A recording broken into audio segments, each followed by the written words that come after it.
Kicking it with Gives a Minute on Kick. Well,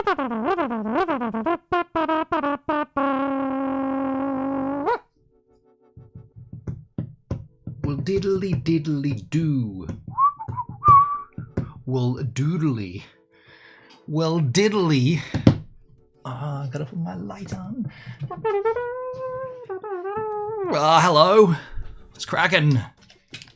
What's going on? What's happening? What's cracking? Kicking it on Kick with Gives a Minute. What? I want to go mowing the lawn and fishing? I want to mow the lawn and go fishing. That's what I wanted. Hey, Gives. Hey, Dale. Daleski in the chat. Doug, it's only you. That's from a previous stream. Unless I am not here. I am not here. I swear. Diddly diddly doodly. Hey, I just spent quite a while trying to run hardwire cables from the modem, which is behind that wall, up and over and into this room, and I failed. Categorically failed. Couldn't find the wire. Couldn't find the hole, so to speak. Shoved the thing in the hole and went, where did it go? I don't know. Putting lights in there, fishing string and tape and all that other crap, and just could not find the cable. So I put it on hold, and I'm still streaming through Wi-Fi. Nice shirt. Yeah, this is Jay Boston's merch that I did buy when I was quite friendly with Jay Boston. I did support him. I bought his merch. I buy that merch. I don't think he ever bought any of my merch, but that's not the reciprocal agreement. But yeah. Anyway, it's come up in my t-shirt stack twice now. It's come through the circuit, and this is the second time I've worn it. Still quite fresh and new. It's a bit cold here, though. I'm probably going to have to put my hoodie on shortly. But here's the crack. What do you want to do today? I'm down for a wieners game, or I'm down for a call-in. I want you to decide. You yahoos can make the decision. And for that matter, anybody can call in, right? Anybody. Although that could get a bit risky, couldn't it? That could be a little bit Omegle style. Maybe you've got to be a sub. I don't know. We used to do sub-only call-ins on... what was that other site? D-Live, that's right. Either way, I'm going to drink beer and a little Jack. Still got a little bit of this left. Actually, quite a lot of it. Didn't have much last night. I had a killer headache this morning, though. Not from drinking. As you can see, I didn't... I mean, I had that, plus I guess I had a wine at dinner, and I guess I had another whiskey after dinner. But I had one of those headaches where you slept wrong, like on the back of your neck kind of thing. Not fun. Woke up, took a painkiller, checked the weather report. Holy balls. There is some big swell coming our way. It's meant to be here now. I went out looking, hoping to catch the start of it and maybe get a wave in today. I'm not still feeling 100%, but I thought a surf might clear my head. And yeah, the swell was tiny. Like, it was not 1.2 meters like it was forecasted. I see a forecast overnight of 5.5 meter swell. Shit. Usually when that happens, the beach gets eroded and logs and dead wombats and all that crap. It's going to be big, though. It's going to be big and nasty, which may mean it could be good down Myola Husky Way. A micro swell. Yeah, 1.2 meters is usually... If the chart says 2.2 meters, that's good. Like a 2.2 meter swell, by the time it gets into the beach and breaks, it's probably around about 1.3, 1.4 meters. That's a good level for me. I like that size. But when I see 5 meter swell, I'm like, okay, I'm out. Unless it's going somewhere, you know, more protected where it doesn't normally break. Daleski, there are stacks of snow here in the state. It's about a month early. Yeah, there's been a snap cold front, huh? My damn headset took a shit. I ordered a new one. You did say that yesterday, yeah, Dale. So no call-ins. I'm think we're leaning towards a wieners game, right? I think we're leaning towards the wieners. I'm a little later than usual because I was busy hands-on with this hardwire, the cabling. So maybe we should just get right into it. Can I go and get that beer, though? Can I do that? I'll go and get the beer and then come back for the wieners game. Oh, and also, Doug, we won't do Shunting 5 today just because I am late and I'd like to, you know, do a lengthy... And I haven't got it ready. I mean, I've got it there. I've downloaded it. I haven't opened it yet. So, actually, would like to attempt something. Would I like to attempt something? If that's okay. Yeah, man. I'm down for whatever. And Doug, you're at work as well. Okay, this works out well for all. What's on your mind, Dale? What do you want to attempt? Does it involve me doing something physical? Because last time I did a heel flip for Jack Daniels for life, that never came through. That wasn't you that suggested it, somebody else.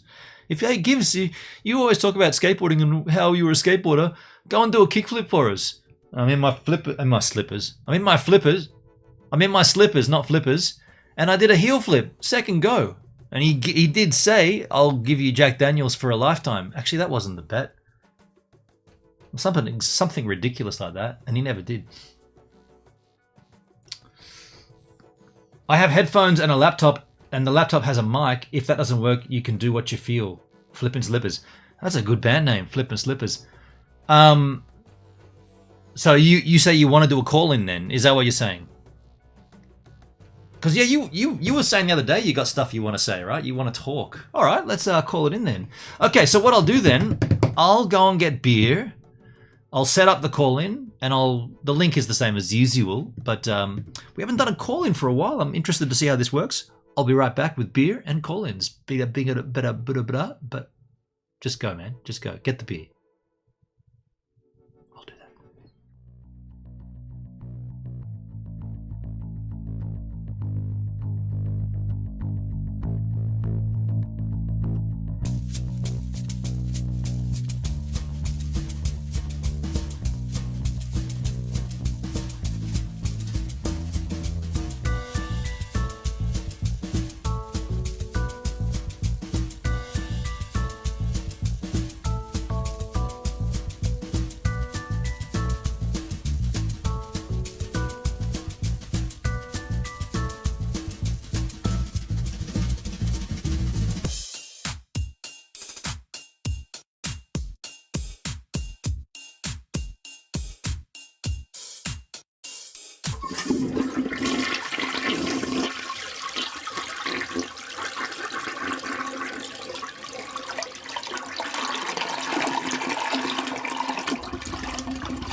All right. Well, this is where we normally do call-ins, so this is going to work, I guess.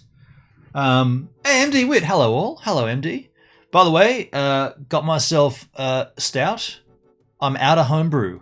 So this is actually a stout from Cooper's, and I always buy two. When I'm between batches of brews, I always buy 2 long necks because I always keep 2 long necks out of the batch, and therefore I'm down 2 bottles.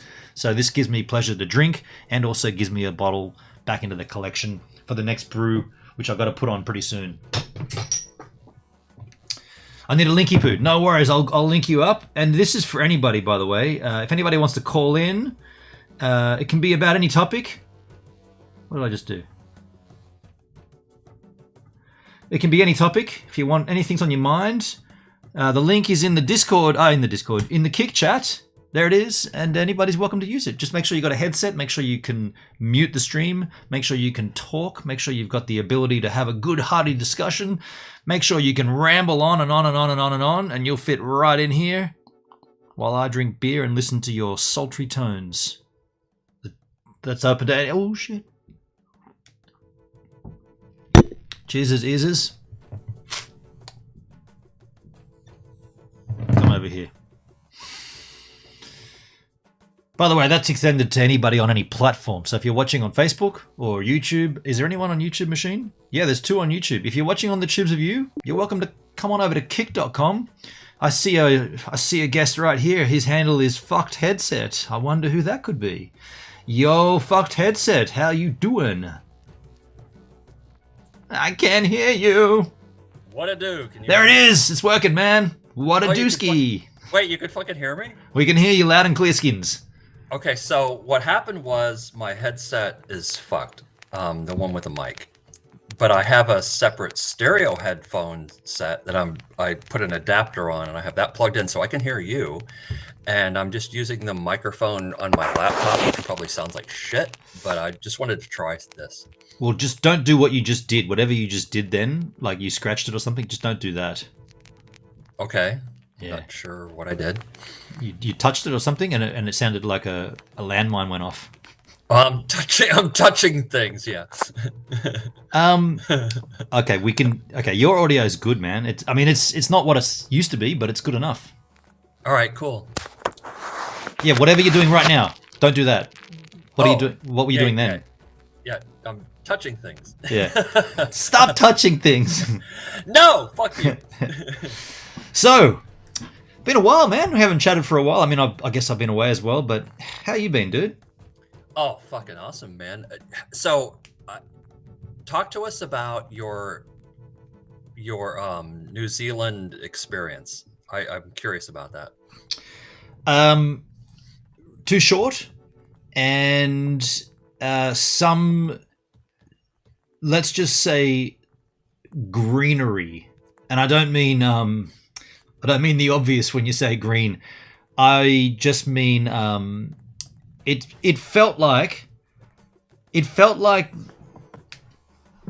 the promoter didn't really have everything in place, let's just say.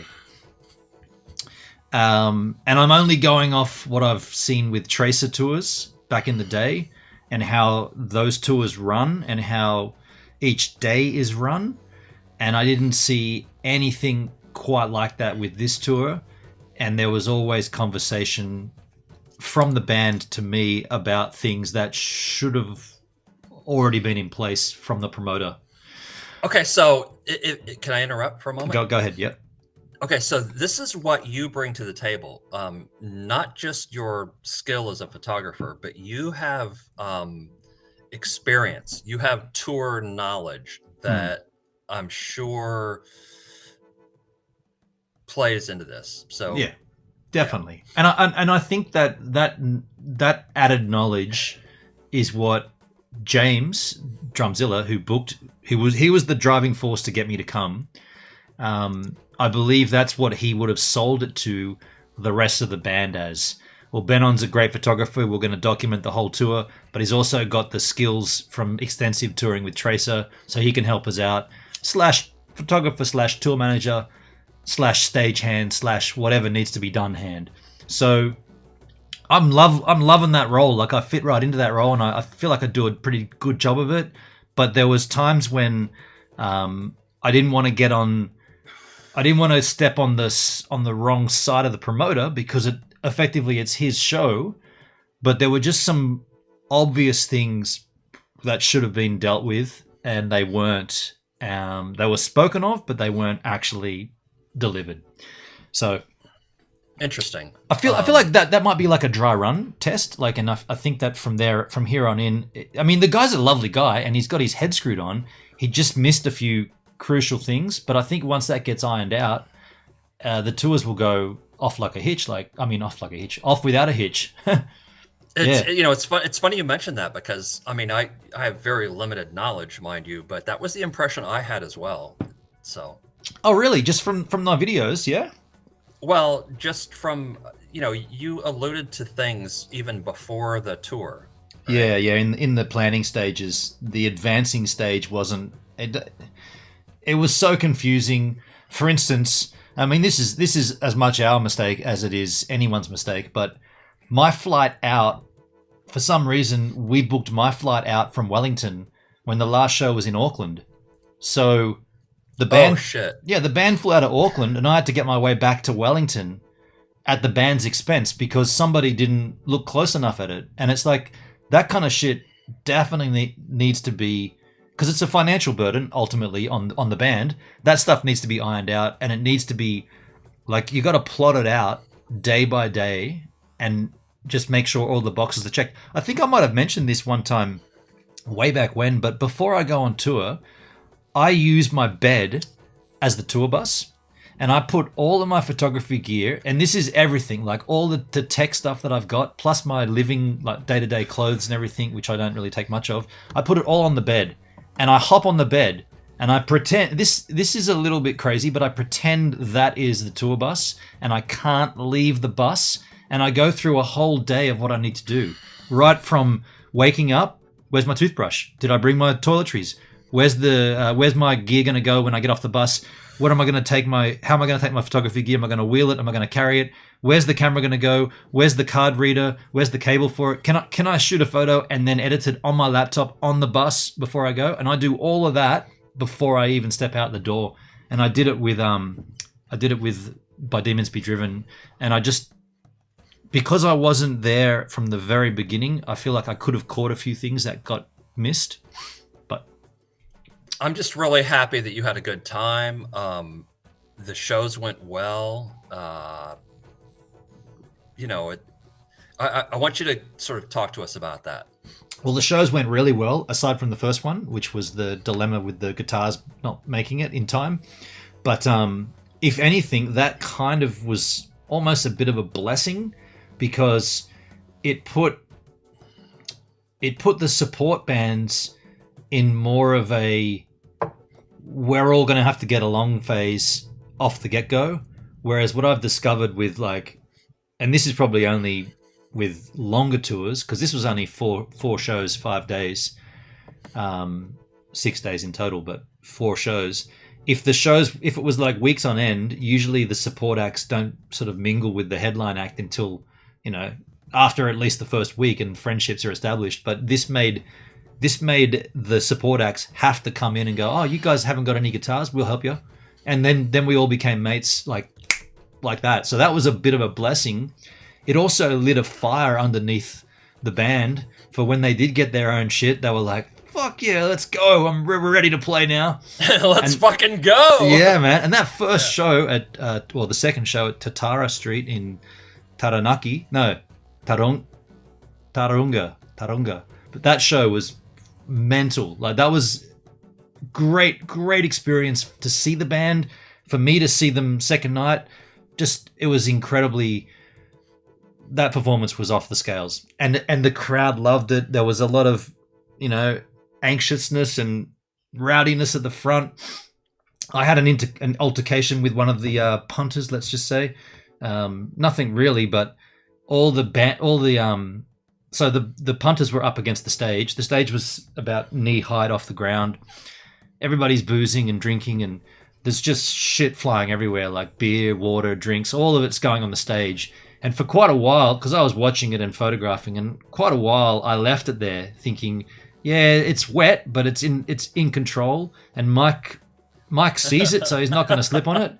But then a whole fucking beer went tits up, and it landed right next to a cable that was like a PowerPoint that was joined together, like a double adapter point, combining. Oh, shit. Yeah. And I was like, nah, that's it. I got to go and fix that. So I ran straight out into the kitchen and just said, can I get a whole bunch of towels, like just all old rags? And the kitchen staff gave me a whole bunch of shit, and I went out on stage and cleared it up. And as I was clearing it, I was just pushing all the cans and beers and stuff off the stage, and they were just landing in the crowd.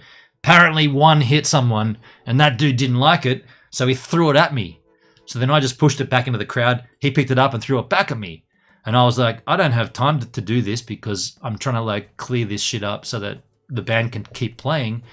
And so I just ignored him. But then Chad, the bass player, went over and spoke to him, and he said, yeah, I had words to him. It's like, I wasn't aiming at anybody. I was just clearing that shit off the stage as fast as possible. But this guy was off his tits drunk, and he just took it the wrong way. But well, see, I mean, normally wet is good, right? But not when there's electricity involved. Not at a rock show. And I mean, no. it went on for about 3 or 4 songs where I left it, and then eventually when it got to that point where there's now danger, not just from slipping over and going ass up, but electrical danger, I was like, nah, that's it. I got to fix that. And we had there was a stagehand there who was a rad guy. He did it as well. He saw it and he jumped in and helped clean it. So it wasn't, yeah. And I guess go back. That's the sort of stuff that I don't mind doing. If I'm on stage or side stage photographing and I see shit that, I don't know, there was one point when Mike was like, where the fuck is my set list? And what had happened is there was only one set list between Mike and Drumzilla, and James had taken it and pointed it at him. And I saw it. I was like, okay, so Drumzilla's got the set list. And Mike looks at me and he's like, because I'm hiding behind the amp there, and Mike looks over and goes, where's my fucking set list? And I was like, well, I don't know where yours is, but here's one, and I gave him Drumzilla's one, and Drumzilla puts his arms up. It's like, fuck. But that sort of shit, you know, like I feel like the band needs, the front man needs the set list more. Well, actually, I don't know. We kind of need to have Drumzilla. We need the band to call in. But maybe I should organise that if they'd be. But you know what? It's going to be hard because Zill's just had a baby. His wife was ready to pop when he was on tour, and she popped when he got back. So. Oh well, fucking congratulations to his wife. Hell yeah, to the whole family. Yeah, big time. Is this their first? No, I believe it's the second. Yeah, but that was cool. There was always this contention like, oh shit, I'm over here doing this tour. And by the way, that was the first international tour for all members of that band. So none of them, well, Mike told me that he'd never done more than a show. Like, he'd never done 2 shows back to back. So here's a band who have their set down, like they got their stuff together, but they've never played consecutive night to night. And in this case, 4 nights in a row. So that was a big 4 nights in a row plus the first night. So 5 nights partying, essentially. That was a big ask for those dudes, yeah. Oh my God. I can't even imagine that. I mean, I was a bit shocked because I remember when you showed me the tour dates and stuff, and I was like, wait, this is 4 shows in a row. Holy shit. You know, because there's travel time and there's breakdown and setup, and you know, as you well know, that fucking blew my mind. I mean, fuck. Well, I don't want to blow my own trumpet, but that's, to be completely frank, that's nothing on a tour run. Like 4 shows in a row, that's sort of standard. You're more looking at like maybe 6 shows in a row, then a travel day, then 6 more, then a travel day, then 5, and then 2 days off. All right, well, I'm getting old then, because I need a fucking break in between. Well, I actually made certain that, I didn't make certain, but at one point we were in a hotel lobby waiting for the promoter, and I I sent on the Tracer tour book from the It's One of Your Songs, you might as well call it that tour. That was the name of the tour. It's One of Your Songs, so it makes sense tour. I sent that tour book on to Drumzilla to then show the rest of the band, because that tour book shows all the dates and it just shows what could be in line, you know, like this could happen for your band where you are. I mean, heavens above, maybe they get a European tour and then they're going to be doing, you know, like 6 countries and shows every night. And it's not just like Australia and New Zealand, it's just the weekend when the shows happen mainly. But in Europe, any night of the week is rock night in any country. So, yeah. Well, I mean, I must admit, personally, I don't really know Pantera much, but one of the things I absolutely love about hanging out with you is, even though your taste in music and mine is quite different, obviously. It's good. It's good to be like that. Well, yeah, because I don't learn anything from people who agree with me all the time. I learn from people who disagree with me, people who have a different perspective, right? Right. Makes sense. So I fucking love that. Yeah. Pantera for me, man, like I acknowledge this, man. Pantera was a band that of course I knew the big songs, but I'd never really got deeply involved in that band back in the day. So to go on tour with these guys and hear the songs day in, day out, I was like, yeah, man, this is working. I'm loving it. And I've come back and listened to the same playlist we played here on stream before I went. I've listened to that whole playlist, which is the set list, over and over again, and I'm digging it. Like, I'm kind of having a Pantera resurgence, if you like. Oh wait, so you got a Pantera boner going on? Is that what you're telling me? I got a you know, the name. What does that word even mean? Pantera? Is it the era of pants? I think it's a reference to a type of cat, like a panther. I could be wrong.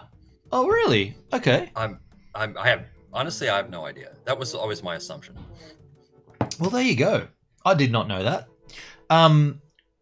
On that note, the other bands, so Megadeth, they were a tribute band for Megadeth and Metallica, so their set was split. Yeah, they were cool. But then Shed was a tribute band to Tool, And holy shit, dude, those guys were incredible. Like that stuff. I don't know if you've known anything about Tool before and their music, but it appears to be very difficult to play.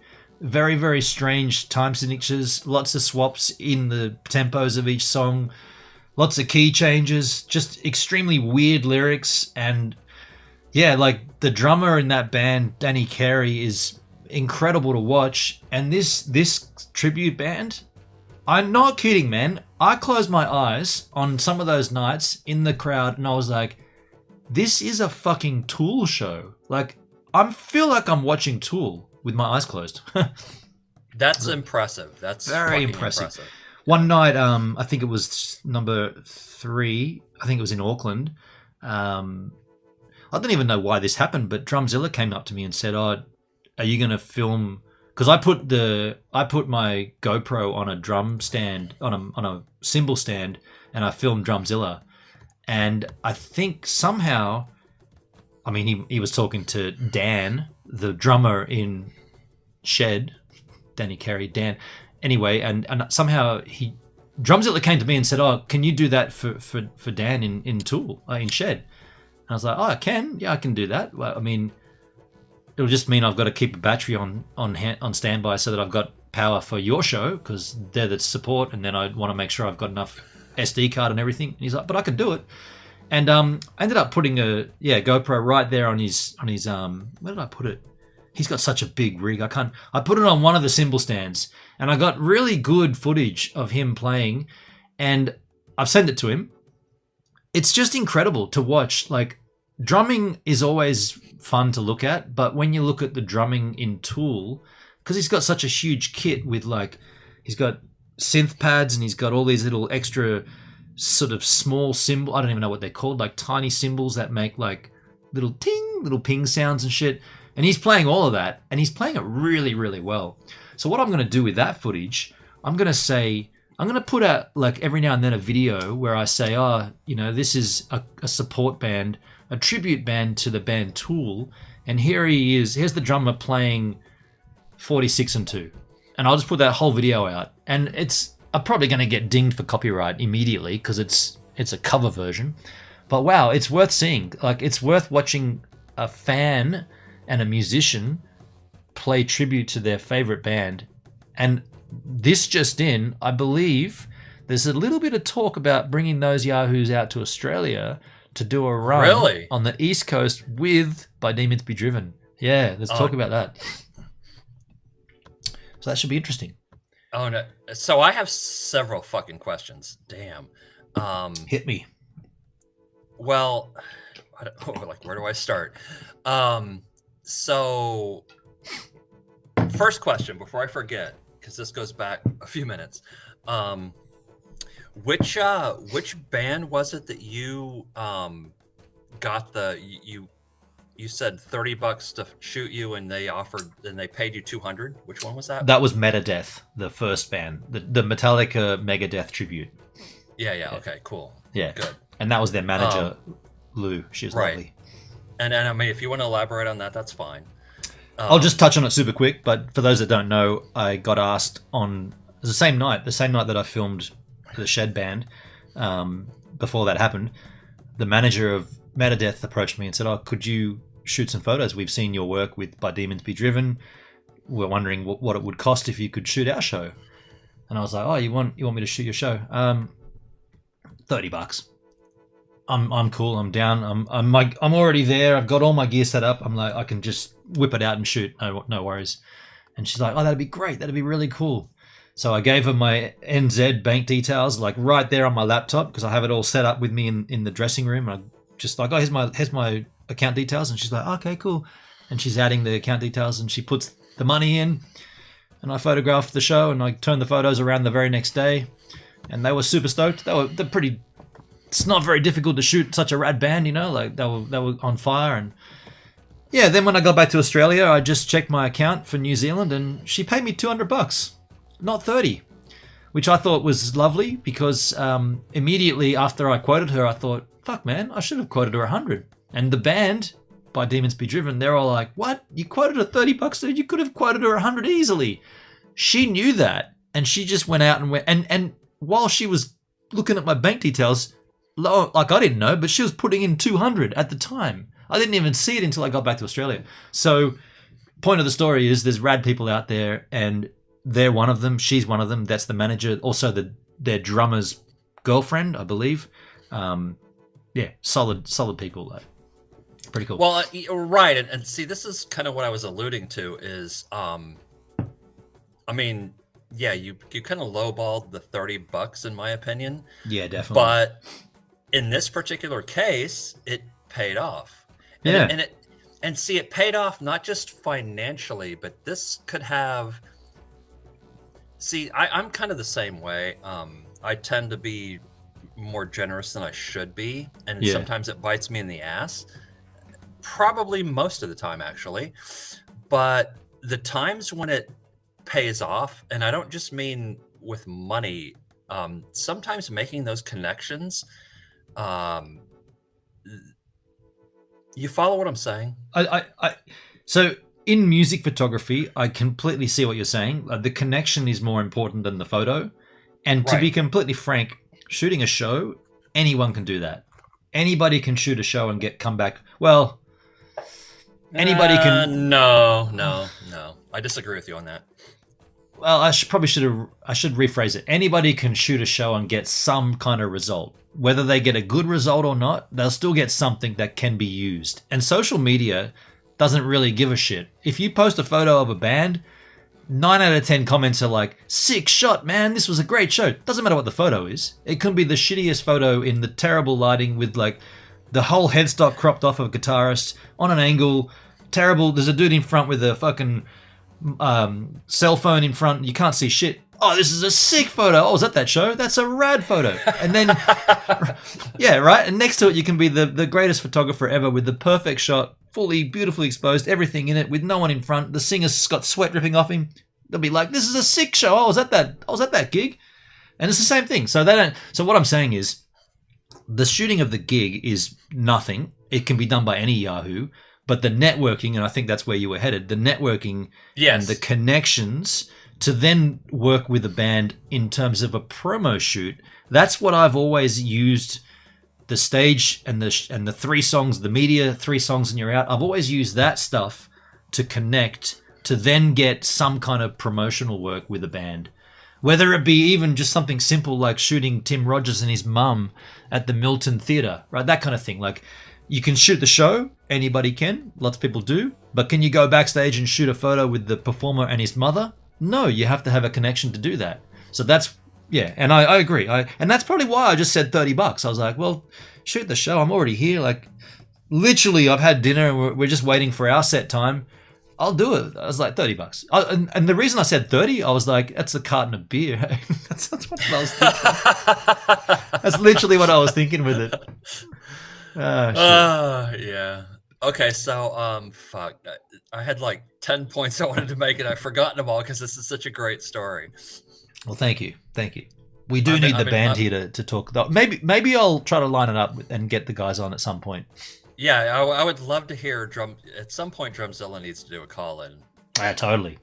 I had no fucking idea. I mean, I'd seen Drumzilla in your chat before, and I'd heard you talk about him many times before.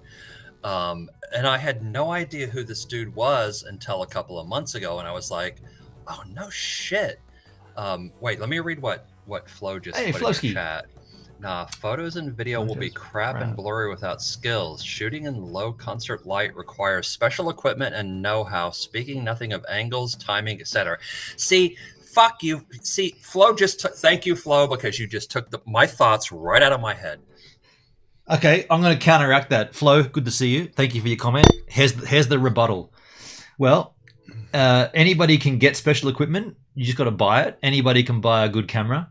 Know-how comes within the first show, because the first time you shoot a band, you'll be like, dude, that was harder than I thought. The next time you shoot it, you'll nail it, or you'll do better. Angles, timing, etc. All that stuff comes with patience and practice. Yeah. Fuck you. I'm gonna contradict you. Look, the fact of the matter is you did it. it's easy to say, oh, anybody can do it, but most people don't. So you fucking did it, and kudos to you, my friend. Well, thank you. Thank you. I appreciate the comments.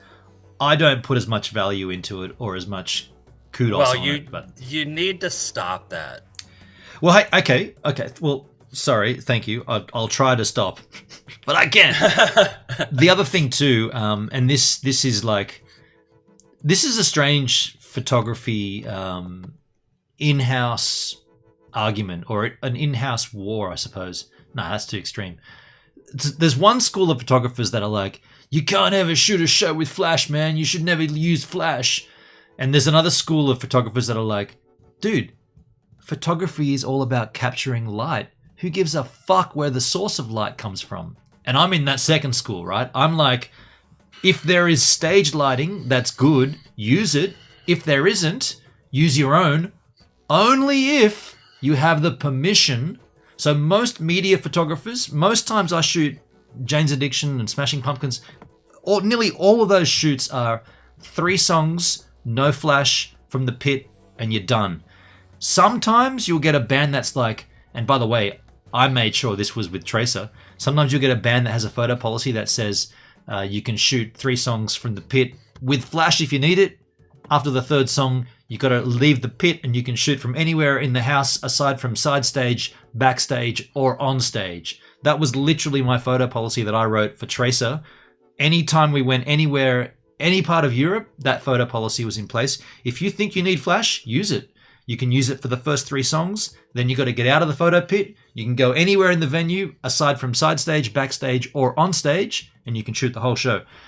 What I'm getting at is, once you have a connection with a band and you think you need to use flash, then by all means, create photos by using available light. Bring your own light, set them up on stage like I do. I had the beauty of being able to pop flashes on stage in any of these shows because I'm the guy, right? I'm with the band. So that's why I was also like, I'm pretty confident I can get a good result from the Meta-Death show because I can put flashes up.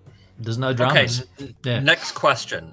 You alluded to this several times before the tour, that there was a bit of a, what's the right word? Conflict with the person staging the shows and that they didn't really want you to be part of it and all that. Yes. So did that all work out okay? Walk us through that. Interesting. So the promoter originally, from what I understand, and I wasn't privy to the conversations, but from what I understand, the tour was booked and the promoter reached out to the band and said, I want to bring you guys to New Zealand. When that conversation happened, the band said, okay, we're good to go. We're a 4-piece. We'll see you soon. In their infancy of touring, they should have got together and had a discussion and said, what do we need to make this tour successful? Yeah. In that conversation, usually at their level of band, it wouldn't be, we need a photographer. That just doesn't come up. You need a sound engineer before you need a photographer. You need a tour manager before you need a photographer. So yeah, right. Drumzilla, he was the one that went into bat for me and said, we need to bring Ben on. Have you seen what he's done with Tracer all these years? We need that. So that's fucking awesome, dude. Yeah, totally. And that's also because I've worked with him in his playground playmazing stuff. I've done shoots with him with his other job, right? Like his day job. So he knows what I can do. And he swung it with the band and said, we got to bring this guy Ben on. I know Chad, the bass player from another band, Sebon Kira. He's the when that band was in existence, he was the vocalist. So I know him already. So Drumzilla and Chad check off. I had never met Mike before, and I'd never met Sills before. The promoter turned around and said, well, because this got added later, like after the bookings were already made, then Drumzilla said, oh, we're bringing our own photographer. And the promoter said, no, I've got my own dude. And I'll touch on that, but I don't want to... So... Yeah, I feel you. Yeah, just say what you're comfortable with. Yeah. I don't want to sledge anybody, but the first night of the tour, the show in Wellington at San Fran, So that night was the first night where, and the only night where we saw that guy, because the promoter said I've got my own photographer. So I was like, okay, cool. So he comes into the dressing room and breaks the first rule, which this is a big rule in photography. First of all, you never go into a band's dressing room unless you're invited. Now, in this case, he was invited because he was with the promoter, like he was the photographer for the promoter, so he was invited. Once you've got that invite, you then come into a dressing room and you introduce yourself. You don't just start shooting photos, which he did. He didn't say anything to anybody. He just started stealth taking dressing room photos. And I was in the room at the time. I was like, oh, this must be the other guy. Okay. And I was just kind of waiting for him to say something. Like, that's kind of weird. This yeah, is like weird. It's a little bit like almost invasive when someone just starts shooting photos of you before you uncomfortable. Yeah, fully. Yeah. By this point, the band was completely fine with me doing that, but someone else coming in. But then and there was an unspoken of, oh, that's the other guy. So, okay, cool, whatever. So I just did my thing. And so the promoter needs to fucking hire you. Essentially, yeah. That's where that goes. But on that night, I'll give you one instance of how weird it was. And as a photographer, and anybody that's watching this that is a photographer and that shoots music will understand what I'm saying. There's one point in this venue, or one access to there's two accesses to the stage, both left and right. On the left-hand side of the stage, so this is where Zills was set up, the access was a small kind of like step up through like a little doorway. You got to cramp down, and that gets you literally on stage. So you're not going to go onto that area unless you're comfortable being on the stage and being in the lights and being part of the show. So I was going up there from time to time to take photos, but I was always sort of doing it when the lights were down and keeping to the sides. Anyway, I'm at that point where I'm leaning up against this sort of doorway and I'm getting shots of Zills, and this guy just came next to me, and I looked over. Oh, it's the guy, the house guy, and I was like, oh, okay. And then I just thought, when I'm that guy, what do I want? Like, me as a photographer, when I'm that dude, what would I like? I'd like the tour photographer to step back and give me access. So that's what I did. I stood back and went, you go up there, man. You take that spot. I'm good. Hey, like, you go, because I got the whole show to do this. You just, and I was like, you just go. So I stepped back and he went into that spot, and no shit, dude. This is gonna blow you away. He stood there and he leant up against the side of the doorway and didn't shoot photos.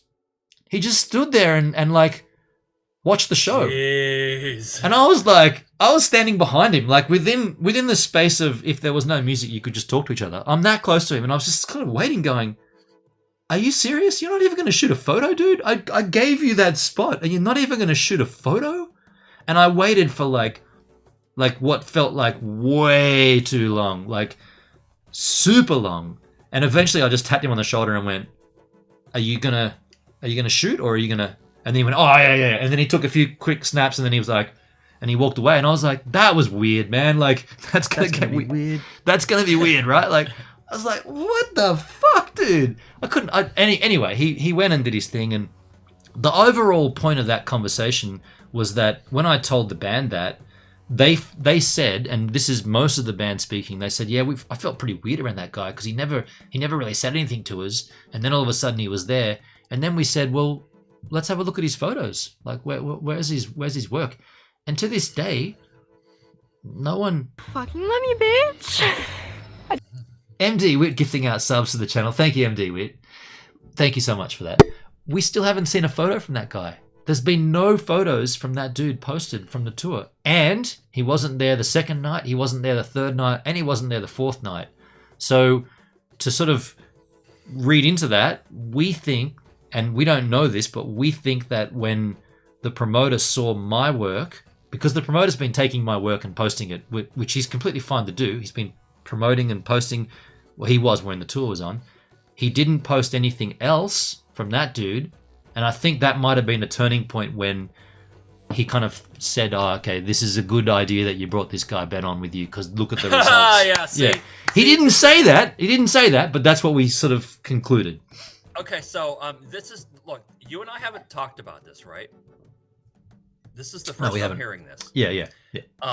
But I had the feeling this is what was going to happen, and I must tell you, dude, I've been in a very similar situation several times, and it's so. First of all, good on you because you did your job and you did it well, and this other person who was sort of the promoter was pushing, we don't want this Bennett guy to be there. We want this. I want my photographer to be there. Sucked. Yeah. So we haven't seen his results. They could have been really good, but we haven't seen it. You want to?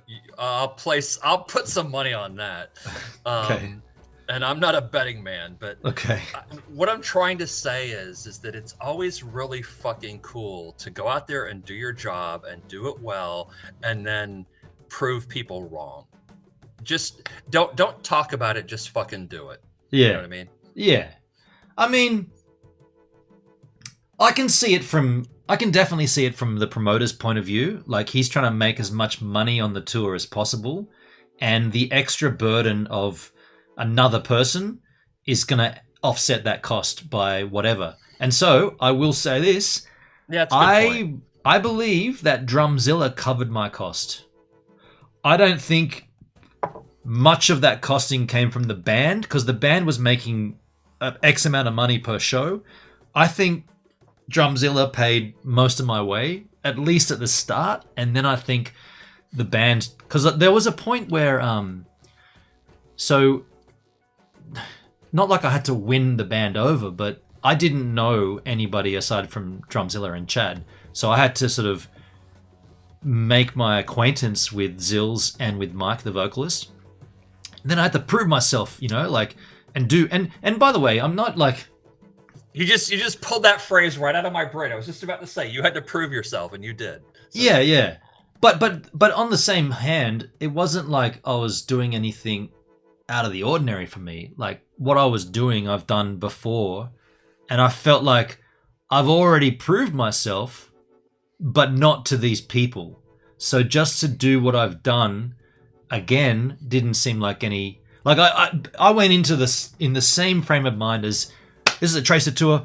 Where's the dressing room? I've got to set my Pelican case up. Where's the power? What's the Wi-Fi code? I want to get all of my photos into Lightroom, and ideally, I want to start uploading them to the Facebook page. And I'll tell you a story about that too. I want to start doing that before we leave the venue. It's the same as the Tracer tour. Before we get on the tour bus, or if the tour bus is parked up by the venue, I can get on the bus with a jack and I can still access the Wi-Fi from throughout the bus, and I can still edit my photos. And that's exactly what I did on this tour. The first chance I had, I ran straight back from San Fran back to the hotel, and I started editing because the Wi-Fi and there was nowhere really to sit in that venue. It was pretty small, the backstage area. I went straight back to the hotel and I edited, and by the time the band got back, my photos were already going up. But, well, actually, that's not true, because on that night, I didn't have access to the Facebook page. So what I did instead was I emailed the photos to Zills, and I left it under his, it was his duty to upload. And then, of course, they were just boozing and having a good time, and it didn't happen until the next day. So the next day, when we woke up, I said, man, I don't want to be pushy about this or anything, but if you could make me an admin for your Facebook page, I could do this on the night of the show and get this shit out there. And Zills is like, yes, of course, let's Ben on, you're an admin, done, you're an admin. And so, yeah, you're gonna get you're gonna get the job done, because I know that that's what I've got to do, and I've done it before. I like doing it. In fact, I love doing it. And a new band with new crew and the good vibes, it's so easy to get into that. And it was only 4 nights, and it fit in so easily for me. Like, and it just so happens to be that the dudes are so sick anyway. Like, they're just cool guys. If they were assholes, it'd be so much more difficult. But they're just really cool. And Zills, like, I think the next day Zills was like, Benon shook my hand. He's like, "You're a good dude. I'm stoked we got you here. Everything's cool. This is gonna be fun." And then from then on, it was like, fucking take photos anywhere, do it. And it was, yeah, no, I'm getting a little cheesy here, but I'm having good memories of that now. When Okay, yeah. so let me make a point. Okay, if I may, Go ahead. What it sounds like you're expressing to me, and again, I so get this because I feel it sometimes myself in my own way, not on your level at all, because I don't do what you do. I do something completely different, right? However, your level of just basic competence, just doing what you do, right, blows other people away. It just does. And I'm not saying this to like kiss your ass or pat myself on the back. I really am not. This is not the point I'm trying to make at all. It's just obvious when, look, we're all good. We're all really good at certain things. And you seem to be really good at that. And it's just fucking awesome that that it worked out well for you and you got noticed. I'm so fucking happy that Drumzilla is happy with what you did. Yeah. That was rad. It's like catching a wave and just fucking go, man. Just fucking woo. Yeah. Definitely. Yeah, to get the approval. I mean, I feel like I already had it from Drumzilla, but to get the approval from all the band members, within the second day or whatever, and then we've got a Facebook group chat that we've been chatting on, and the vibe in the gym is like, dude, you're part of it now. Like wherever we go from here, you're with us, and we're paying you. So like this tour, I've told you all, this tour, I didn't pay anything. The band didn't pay me anything. I was just there doing my thing as a trial, I suppose. And here we are. After that trial, a great success. Now when it comes down to the next tour, and there's already talk about either by the end of this year or again the same time next year, and it'll be same promoter, same venues. There's going to be a bit more of a conversation about, well, this is our tour party and this is what we require, and Benon is a part of that, because I'll I've got no problem admitting this. When I first got into that tour, I was like, okay, so I'm not part of the travel party. So the hotels that have been booked, they're not. There's no bed for me, right? I'm fucking couch surfing. I'm putting up sofas and doing whatever I got to do. And first couple of nights, you see it in my video, I slept on a horseshoe shape. It was a weird sofa, man. It was one of those ones where you couldn't take the cushions off. They were stitched onto it. So like it was a solid unit. So all I had to do was like push it on an angle, and I got this spot where I could like crouch up. But then if I wanted to stretch out, I had to like go across onto another couch on an angle. And yeah, that's pretty funny. Yeah, and so the point I'm making is that next time it'll be, well, our tour party. And man, I said this to the band. I said, I appreciate you guys wanting me back again, and I appreciate that this has all been a great success, and we now can talk about, we've got a product, and the product includes Benon. But I said, but to be completely frank with you, in front of me, you dudes need a sound engineer. You need someone. You need Lockie. You need Lachlan Sheehan. He needs to come with you more than you need me, because every show that you do, Lockie is going to command that room. He's going to own the space, and as a band, because there was always talk about, I need more vocals in my foldback. I need more this. I need more that. This doesn't sound right. Every night of the tour, Lockie's going to nail that shit down before you've even hit a sound check. And the problem with like local guys, and the local guys were rad, right? There was no problem. James Woods, the bass player in Beast Wars, was the first dude at San Fran. Great band, great guy. Everything's fine, but it's better when it's your own guy. And I know Lockie, if he could come on board, he wouldn't be charging an absolute fortune. He'd charge them a decent rate. I know what he's like. He's good. He loves touring. And if I said, you should take him over me. And they were like, well, whoa, holy shit. Yeah, they were like, well, we're gonna talk about that, but we want both. The promoter's Yeah. not going to be happy with that, though. The promoter's not going to be happy with. And by the way, this was a problem that could have been alleviated if the band had have said originally, we're a 4-piece, but our travel party is 5 packs or 6 packs or whatever it is. That would have put it in place. And it's just being, new to the circuit, new to the international scene, I guess. Like they didn't really know what they were up for, or they didn't really know what they were doing at that point. But with the assistance that I can give, and definitely the assistance Lockie can give, I feel like the next one will be way better planning, way better advancing, way better shows, everything will be better. To the point where I know you go. Yeah. I waffle. Go. 2 quick questions. Was it 4 shows or 5? It was 4. There was another show that got canned, or that was sort of penciled in, but it didn't happen. But 4. Okay, and next question: were they all sold out?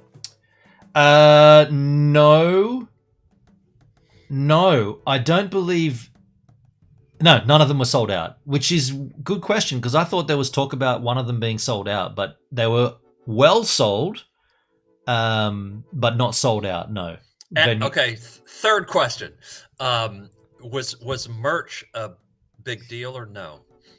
I'm glad you asked that. And I brought shit, dude! I brought this up with the band. I was like, "You gotta have merch, man. You gotta leave. Yeah, you fucking. That's where you make your money. You gotta leave these dudes with something." And they're like, "We didn't even think about that." And I was like, "Even just oh my fucking god! Are you kidding me? Even a sticker or a coaster or like a little a pamphlet or anything that you can leave these dudes with." And they were like, "Yeah, they did. They didn't do that." And that's the stuff that needs to be in advancing.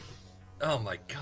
That's just like... we talked about that. I was like, man, we can easily come up with a tour shirt for the next time. We can use a collage of my photos from this tour, and you sell those for $35, and you take all the profit. Promoter gets nothing, venue gets nothing, band takes all profit from merch sales. That's what it was like with Tracer. And that's written in the tour book, in the hospitality rider. It's right there laid out. And I don't even think there's so much to be done with that, because I don't think they even have that. But then again, and this should also be said, everything that I'm saying, or everything that I've seen, and everything that I'm advising is coming from one other band, what I saw with Tracer, and it was in a different territory. It was in Europe.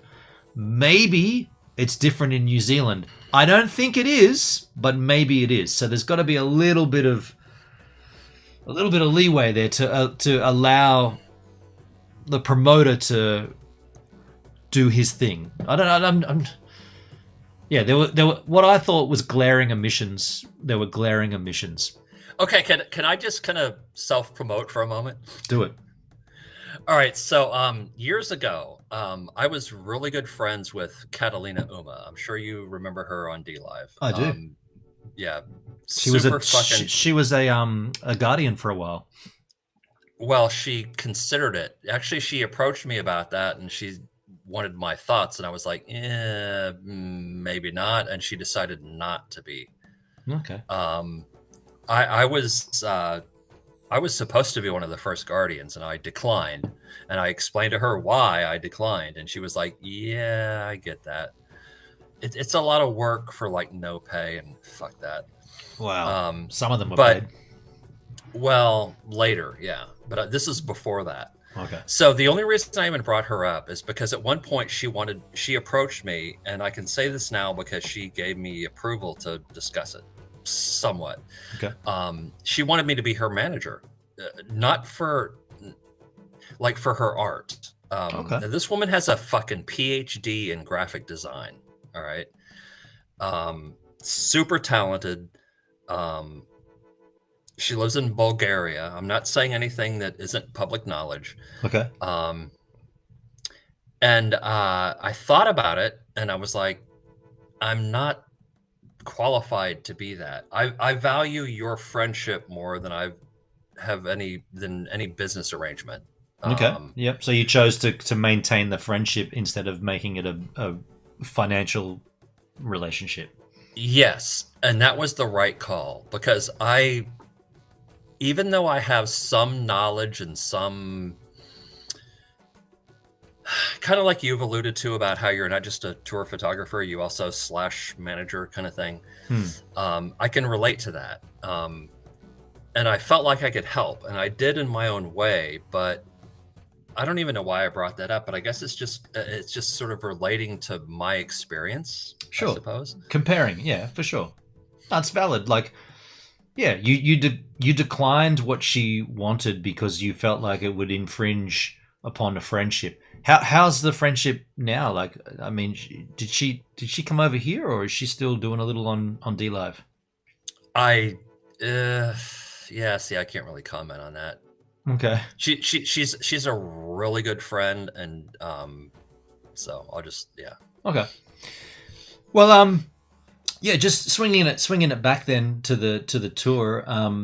Anything that I suggested to the band, actually everything that I suggested to the band literally came from my knowledge that I acquired with Tracer. So all of that know-how and all of the thoughts came from what I'd seen, and it's kind of like the basic rundown of a day, like on tour. You need to have consistency, and it needs to be well known amongst all members of the band. And yeah, I just didn't see that on this tour. I found a lot of the times it was uncoordinated, and no one was aware of when and like what time's load in. When? I don't even know. What time sound check? We don't have a sound check. What time doors? Where's catering? Where do we have dinner? No idea. All of it was like, and that's all basic. That's all the promoter should. That's their job to like. Okay, here is the venue. Your load in time. Your get in time is 2 p.m. Your load in time is 2:30 p.m. There'll be hands on hand to help you load in. Sound check is from 4 p.m. Headline band gets an hour to sound check. Supports get a line check from 4:30 to 5:30. Dinner is at a venue, either at the venue. They've got a great restaurant here, or there's a buyout for the restaurant across the street. Whatever, and all that stuff should be laid out to you, and it just wasn't ever. And that's when I sort of thought, okay, maybe it's done differently here in NZ. Maybe it's a little bit more. Well, and I'm trying to give as much leeway. Right. Okay, so I wasn't there, so let me say what you're thinking, if I may. Go ahead. It sounds to me like the promoter was just not on the ball. That's my impression based on what you've said. Yeah. Well, and so maybe is there another option for a promoter for next time? Well, I mean, at this point, I'd probably say no. I'd say there's not a competition between people that want to bring this band to New Zealand. Yeah. But as far as the promoter being not on the ball, I wouldn't say he wasn't on the ball. I would just say there might have been a little lack of experience. And from what I understood, he hasn't been doing this for that long. Yeah, there you go. See? Yeah, so he might be a little green. Yeah. But the intent was always genuine, and the intent was always solid. And like none of this stuff was hugely detrimental, but it could run so much more smoothly if this stuff was in place. Well, and maybe the experience educated him about a few things. Sure, yeah. Like on the last night of the tour, we're in a town called Hamilton. I had a chat to him, and I made some suggestions. And from the feedback I got from the band, he didn't like it. He was like, "Oh, Benon had a chat to me, and I didn't like what he said."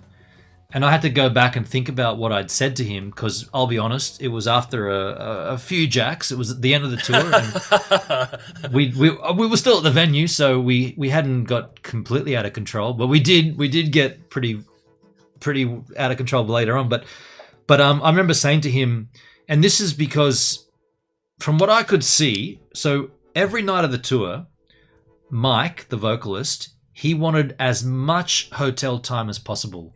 He didn't want to be in the venue waiting for a sound check that may or may not happen.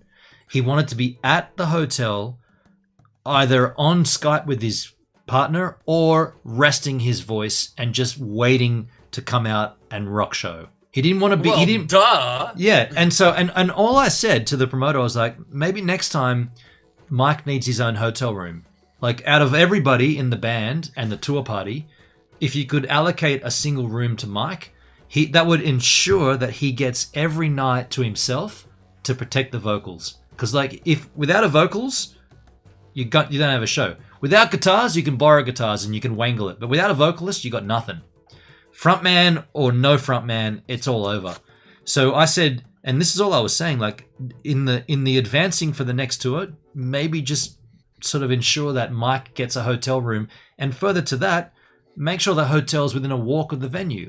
There's no point having a hotel that's 6 kilometers away from the venue that we've got to rely on someone to drive us there. It's got to be within a walk. If we're in a city, that shouldn't be a problem, right? There should be a hotel that's close by that we can, within enough time, book in advance. That's why it's called advancing. But apparently, I might not have delivered it as eloquently as I delivered it just now, because apparently when the band fed back to me, they said, oh, yeah, Jason said you had a chat to him. And I was like, yeah, I did, yeah. He said, yeah, he wasn't happy. I was like, maybe I was a bit forceful, but I was doing it with the good intent, like to sort of, yeah. Because Mike was pissed by the end of this tour. He was like, fuck, man, I got to be in this venue for how long? When's our sound check? It's like, I don't know, dude. I don't know when I don't even know if you're getting a sound check. And he's like, fuck this, man, I'm going. And he'd go back to the hotel. And he'd have to he took a cab sometimes to the hotel. I was like, man, you got to fix that. Hey, that's not right. This is all basic. This is like touring 101. Yeah, exactly. And I felt like I had, it was the end of the tour. The last show had already been done. We were finished. I felt like I could have a decent, like, I'm not reprimanding anybody. I'm not saying you fucked up. I'm just saying this is what I feel like could help next time. But yeah, like I said, I might not have delivered it. I might have been a little more forceful in my delivery, but the intent was, let's nail this out for next time. No, wait, no, let me get this straight. I should fucking clip that. You might have been a little bit too bold. Is that what you're telling me? I might have been a little bold and spicy. Yeah, but apparently, and I didn't actually, because like I said, my outgoing flight was fucked up from Wellington, so I had to bail quite early on the last morning. I heard promoter took the band out for breakfast on him, which was pretty rad. That was pretty rad. I didn't get a breakfast, but that's cool. But I was already in Wellington, so I never got a chance to really sort of sit down with Jason afterwards and sort of talk, you know, because we had a few drinks and stuff, and we came back to the hotel. There's the last video. I've got 2 more videos to put up, but the last video there is an outgoing piece to camera, and Jason's in on it, so you'll see it. And it's look, it's not like none of this stuff is like devastating, but it's just observationalist where, okay, this was a good first run, and I feel like to do it again, there's definitely things we could put in place that are going to make it better for everybody. Yeah, okay, and on that note, I'm excited. Yeah, no, sorry, I'm excited for it. That's all. Well, I was just going to ask, have you considered being more involved, like as a tour manager, for example? Or, I pitched that. I said that to the boys. I said, look, if the promoter isn't happy bringing me next time, you can easily say, well, Benon is our tour photographer / tour manager. So here he is now CC'd on all the advancing emails, and he's going to put together the tour book. We're going to make sure we have everything in place. We're going to have hotels pre-booked. Everything's going to be in place, because none of that was there originally. Well, it was there, but nobody knew about it. So we're going to have it. We're going to have the band is going to be the band, and the tour manager is going to be the tour manager, who happens to be our photographer, and he's going to be stagehand. I did a little guitar changing for Zills, and I did some, you know, I didn't tune guitars, but I cleaned guitars and did some swap outs. And why did you not tune guitars? Well, he didn't have that sort of setup. He had a tuner on. He had a tuner pedal, but he didn't. No, I'm like fucking with you about the time when you tried to tune who was it? Was it Mike's guitar and you fucked that up? Oh, dude. That's a good point actually. And obviously I've learned from then. I'll just tell that story super quick for those that haven't heard it. Yeah, But please do. there was one point on a Tracer tour when Mike was like, "Man, could you They changed their setup a little, and the set included a bit more of a strange tuning for a couple of songs. I can't remember what it was, but I think it might have been playing some stuff off LA or something. And Mike's like, "Yeah, can you do a tune up for me like mid set?" And he wrote. I've still got the paper. Hey, he wrote it out, and he's like, "This is the tuning," and there's he's got like the way he wrote it was, "I'm gonna hand you this guitar, and you're gonna hand me that guitar." And so the paper had the tuning. So wait. I'm going to hand you this guitar. You're going to hand me that guitar. And that guitar I hand you, the Tornado, once you've got that, you're going to have to tune it from the tuning it's in to this tuning. So the piece of paper had the tuning that it's in and then like an arrow pointing down. These are the down. You're going to have to tune down to this. And he's like, and I was like, yeah, I can do that, man. I mean, I play a little, right? You've heard my shit on that song. I play. I know how to tune. I can actually tune by ear now. But anyway, what he didn't tell me was that the guitar tuner that he has, so his tuning was not a full step down, it was a half step. And I tuned it down a full step. And I should have been looking at the tuner and I should have read his paper better because he did have this half step written there. And so what happened was I tuned it to what I thought was perfect. And then when it came time to swap that guitar out, I go up on stage and give it to him. And he's talking to the crowd and he does a quick strum and he hears it in his ears and he's looked at me and he's gone. And I was like, oh, fuck, what have I done? And I didn't know until later, but he told me, like, he said, no, dude, you tuned it perfectly, but you were half a step up. Every note, every string was half a step too far up. And I was like, fuck. Oops. So, yeah. Hey, Hendrix in the house. How you doing, man? The whole world knows Ben can't tune guitars. Okay, so next question. Let's do a little. Let's shift gears, shall we? I'm curious. What duty free jack did you purchase? I got you there. Is that a clue? Look at me, full screen. You better have bought some fucking. Oh, nice! Damn, that's a big fucking bottle of Jack. Do you want me to tell you? Do you want me to like lead you in on that? This bottle, which we opened yesterday, is 500 ml. Look at the size of it. That's a big fucking. That's a big dick you got back there. That's what I got duty free, dude. Nice. And did you? So what was the other item? Was it rye? Was it? No, that pretty much. Oh no! I did get some smaller bottles because you can only bring in. That's a 1.75 liter. You can only bring in 2.25 liters into Australia.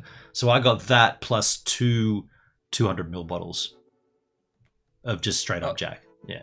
Oh, okay. Nice. Well. Yeah. I mean, you could never go wrong with just Jack. I mean. That was $70 too, by the way. That's cheap as shit. Probably not for what you guys. Okay, so $70 Australian. Actually, no, fuck. It wasn't 70. It was 80. I think I either have it here. That's not it. I think it was 88 Australian. Yeah, I can't find it, but $88 Australian. Hey Siri, what's 88 Australian dollars in US dollars? $88 is $59 and 41 cents. 59 US dollars.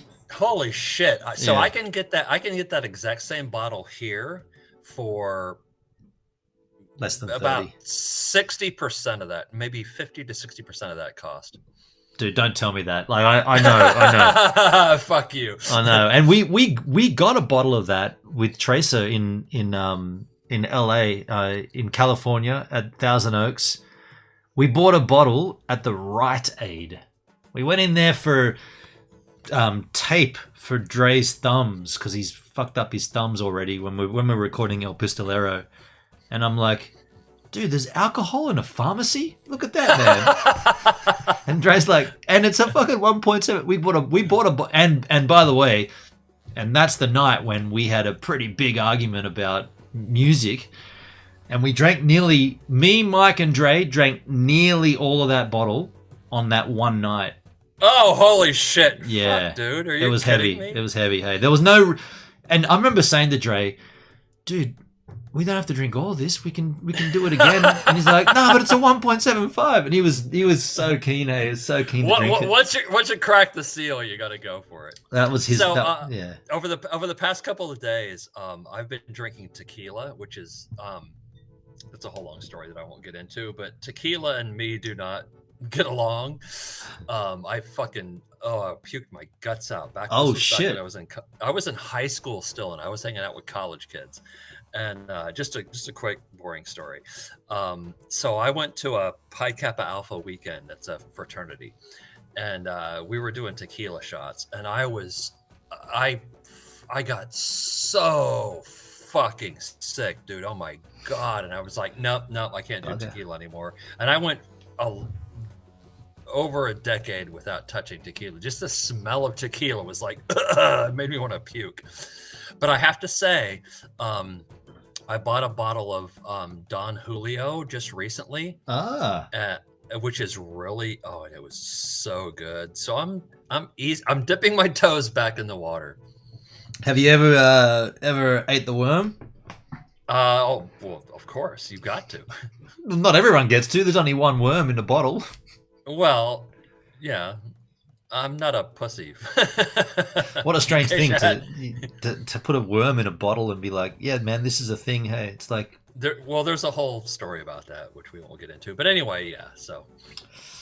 Yes, Hendrik, a 1.75 litre bottle of Jack, yeah. Big mama. There's a 3 litre bottle they put out as well. There's two versions of it. There's a 3 litre bottle that's upside down for, from the bar, you can just crank it. But there's also an upright 3 litre bottle. I'm guessing the reason why Jack is so expensive for you is because of the shipping. Yeah. Well, that's duty free, so that should be a little closer to regular pricing. But 88 was 80. I wish I had the receipt, man. I know I've got it somewhere. Hey. No, that's not even close, dude. Nah, this is not it. Like I said, I can get that for like maybe 60% of what you paid. Yeah. I know that because I've been there and I've seen it, and I was blown away by how cheap it was in America. I was like, I guess that's why a lot of Americans like Jack Daniels. That's just cheap whiskey. It's like, yeah, but well, I wouldn't say it's cheap because you can get cheaper whiskey, which is crap. Just like some of the shit you bought in New Zealand. What was that? Whiskey. Whiskey, dude. We talked about that. We didn't get any. I fucked up, hey, because we didn't. We had time, but not a lot of time. But I told the boys about whiskey, and I told them about Cody's, and we didn't get either of the two. But we did get Cody's is garbage. Cody's is garbage, but you got to try it. We did get the Shanghai chips. They're fucking rad, man. The crisps, they're awesome. There was a couple other things we did, like we went in like art gallery and stuff. We hung out there, and just I feel like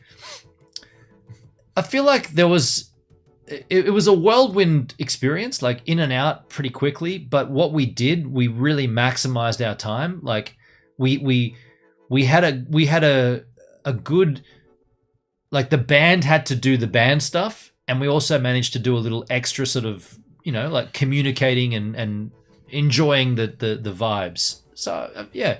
It was good. Like I think. I don't want to speak on behalf of the band, but I reckon they all came back from it going, "Fuck yes, that was rad. We've got a product now. We can sell this and we can do this again and do it bigger and better."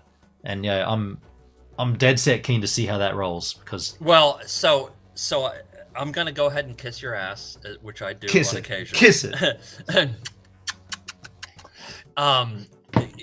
Kudos to you, man. It sounds like you had not only did you have a great time, but that you performed your duty and skill the way you wanted it to happen. Yeah, thank you. And I'm not trying to put words in your mouth, but I'm so fucking happy that you had a great time. See, this is See, fuck, man. Tracer. Okay, so they had the skill to be fucking amazing, and I heard the passion in your voice when you did that Tracer stream, the 5-year. Remember? And well, that's probably a topic for another time. But oh man, Do you know what that sort of came up a few times because Drumzilla.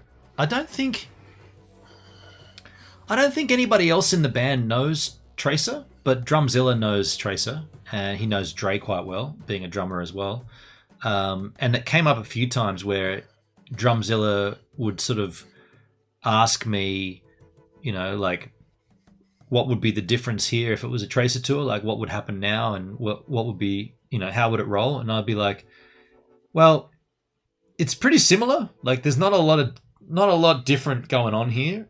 And then at one point, Drumzilla said to me, "Is it different because we're a cover band?" And I ended up saying to him, "No, not at all, because what you've got is musicians. They're playing their instruments, and there's a bunch of people in the audience that want to hear what you're playing.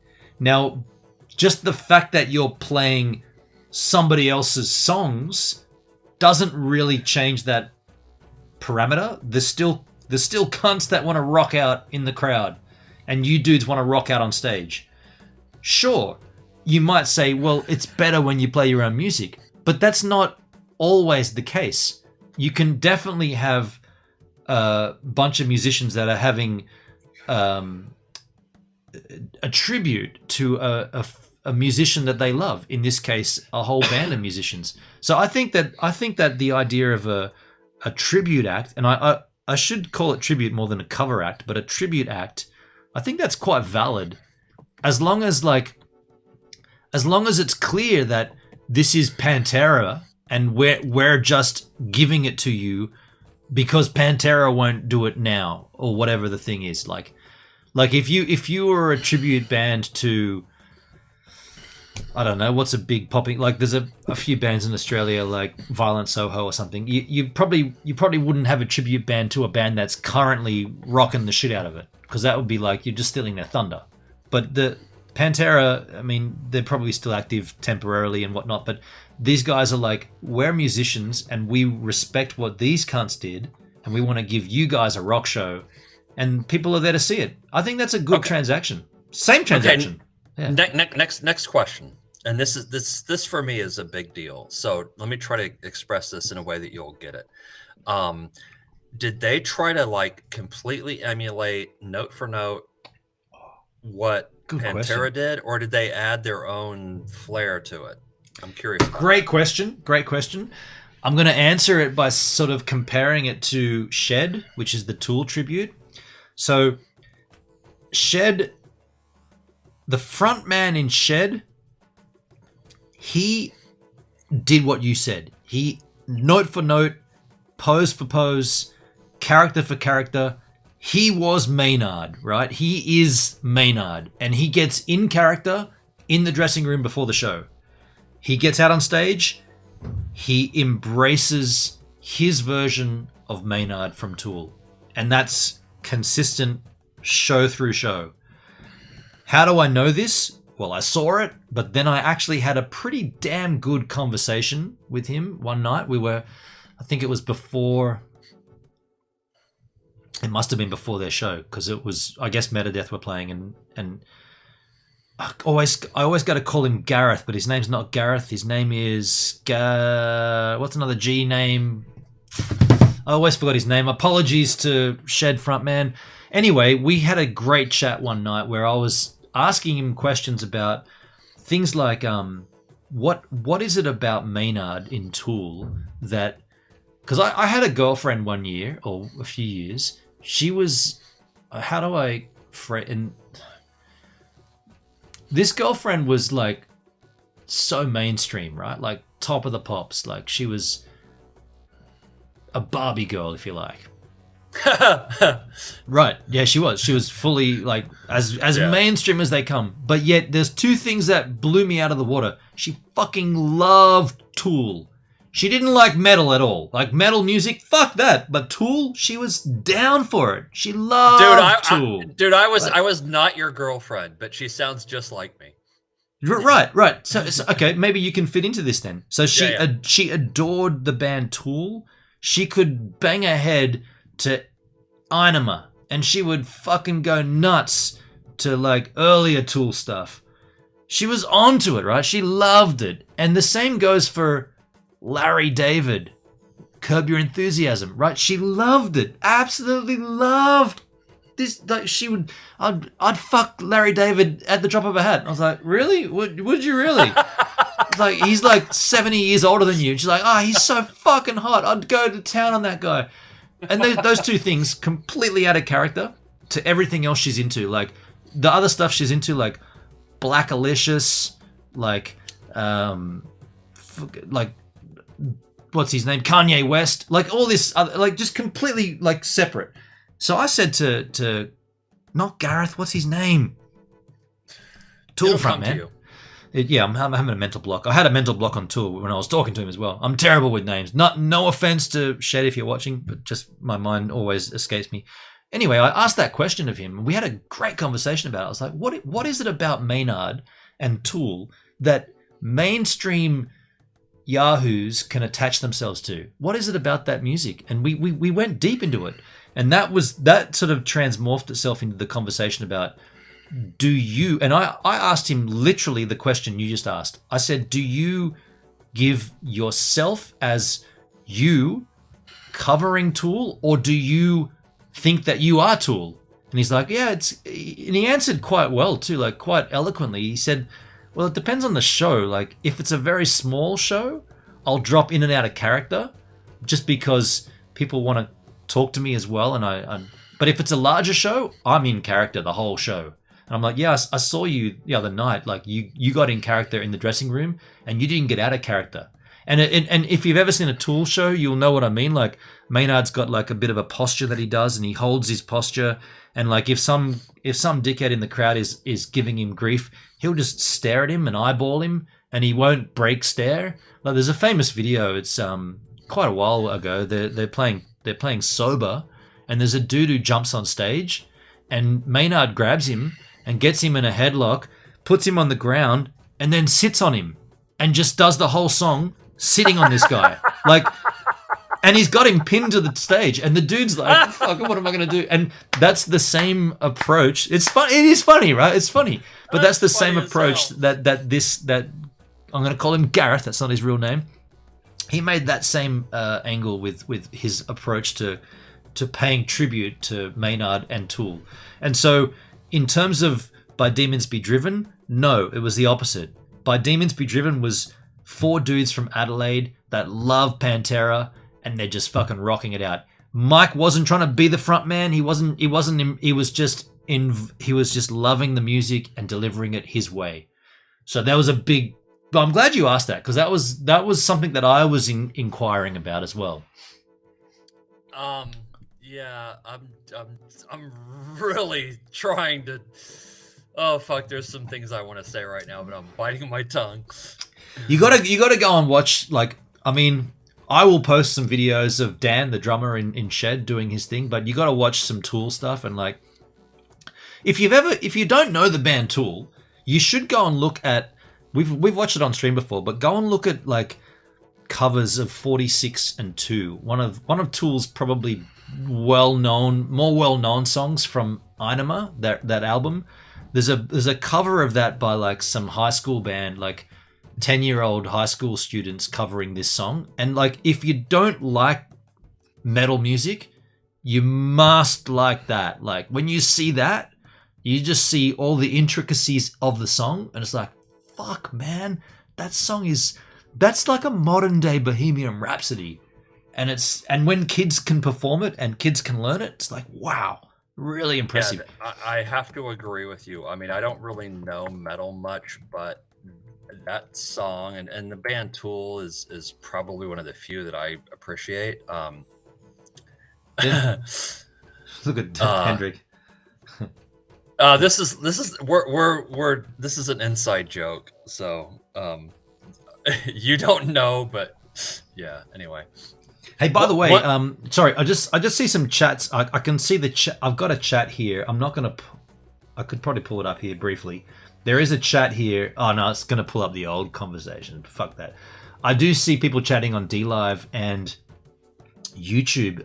If you are watching and you're on another platform, we are on kick.com. If you want to come over and chat, I will see the Kick chat. Yeah, just as a heads up. But D-Live. What's that? Sounds vaguely familiar. DLive. Yeah, there's no one watching on DLive.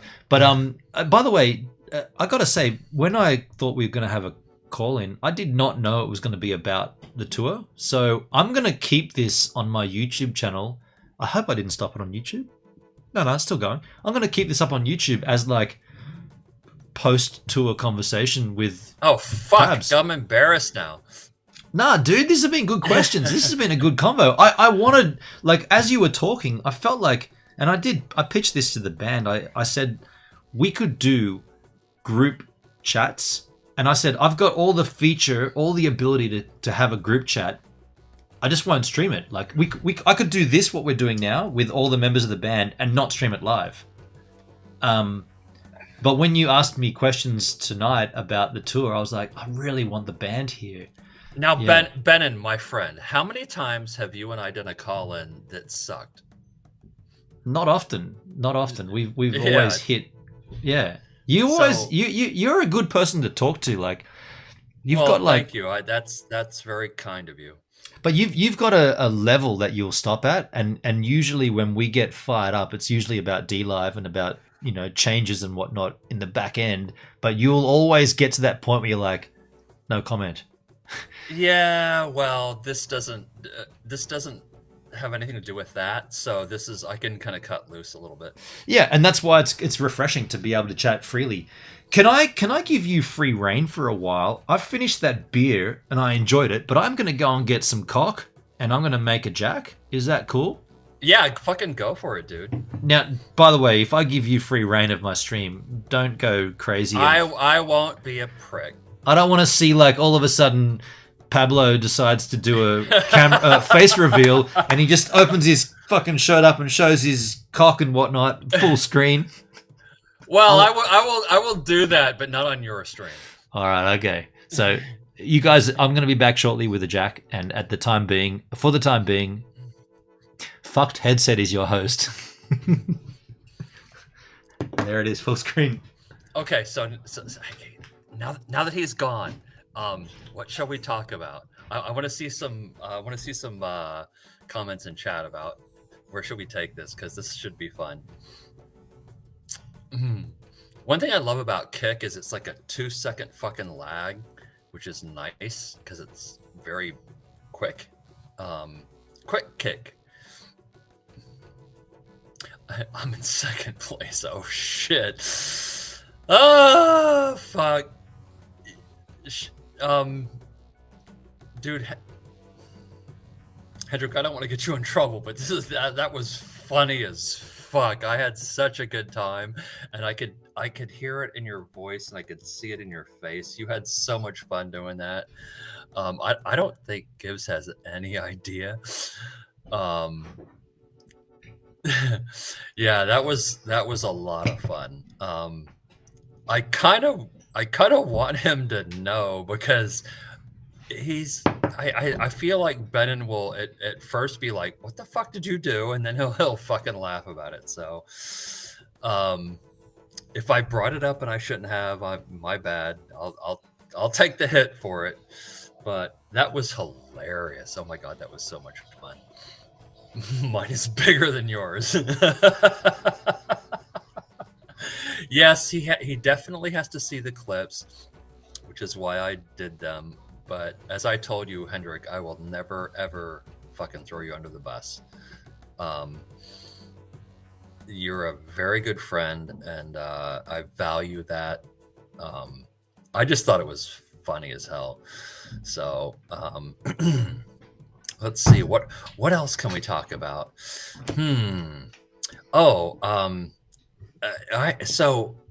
Apparently I heard another rumor that Pablo motherfucker Oh shit, he's back. I'm gonna shut up. You're having rumors about yourself when I get back? That's strange. Yeah, I got it. Well, we were having fun while you were gone. Got a Jack Daniels here. Sweet and oaky. If you want to see what this is all about, look at my stream from yesterday.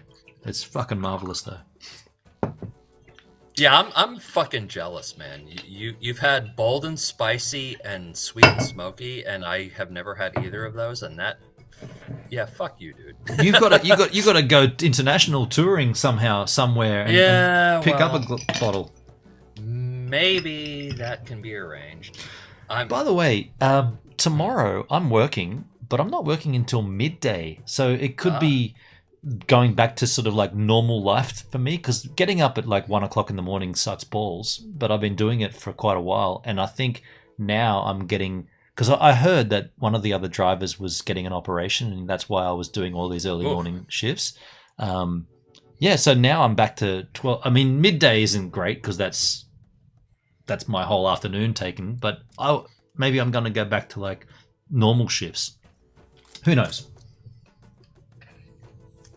Bennett still hasn't read chat. I didn't read the chat. Yeah, when I have a conversation with someone, like a call-in, I often don't look at the chat because I want to give my attention to the guest. But I just want you to read chat. What have I missed here?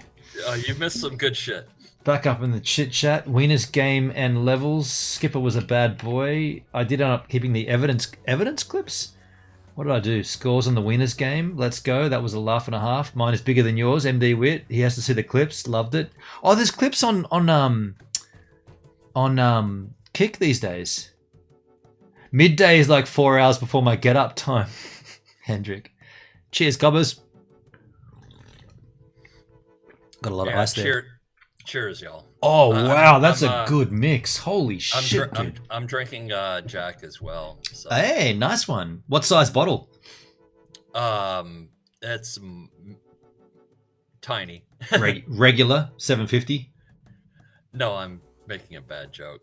It's a 1.75. Oh, shit. I always buy it 1.75 because it's cheaper.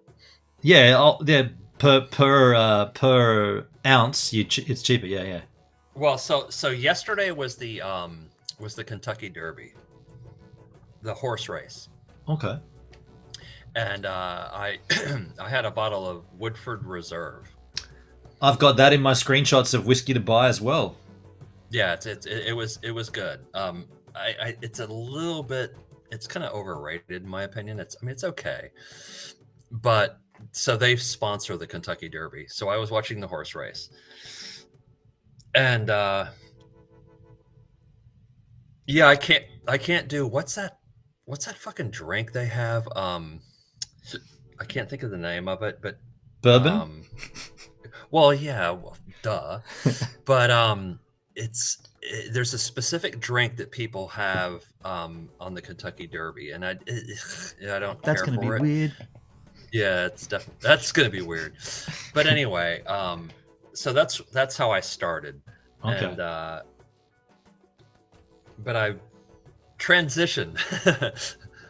Yeah. To coin a phrase. Fucking love you, bitch.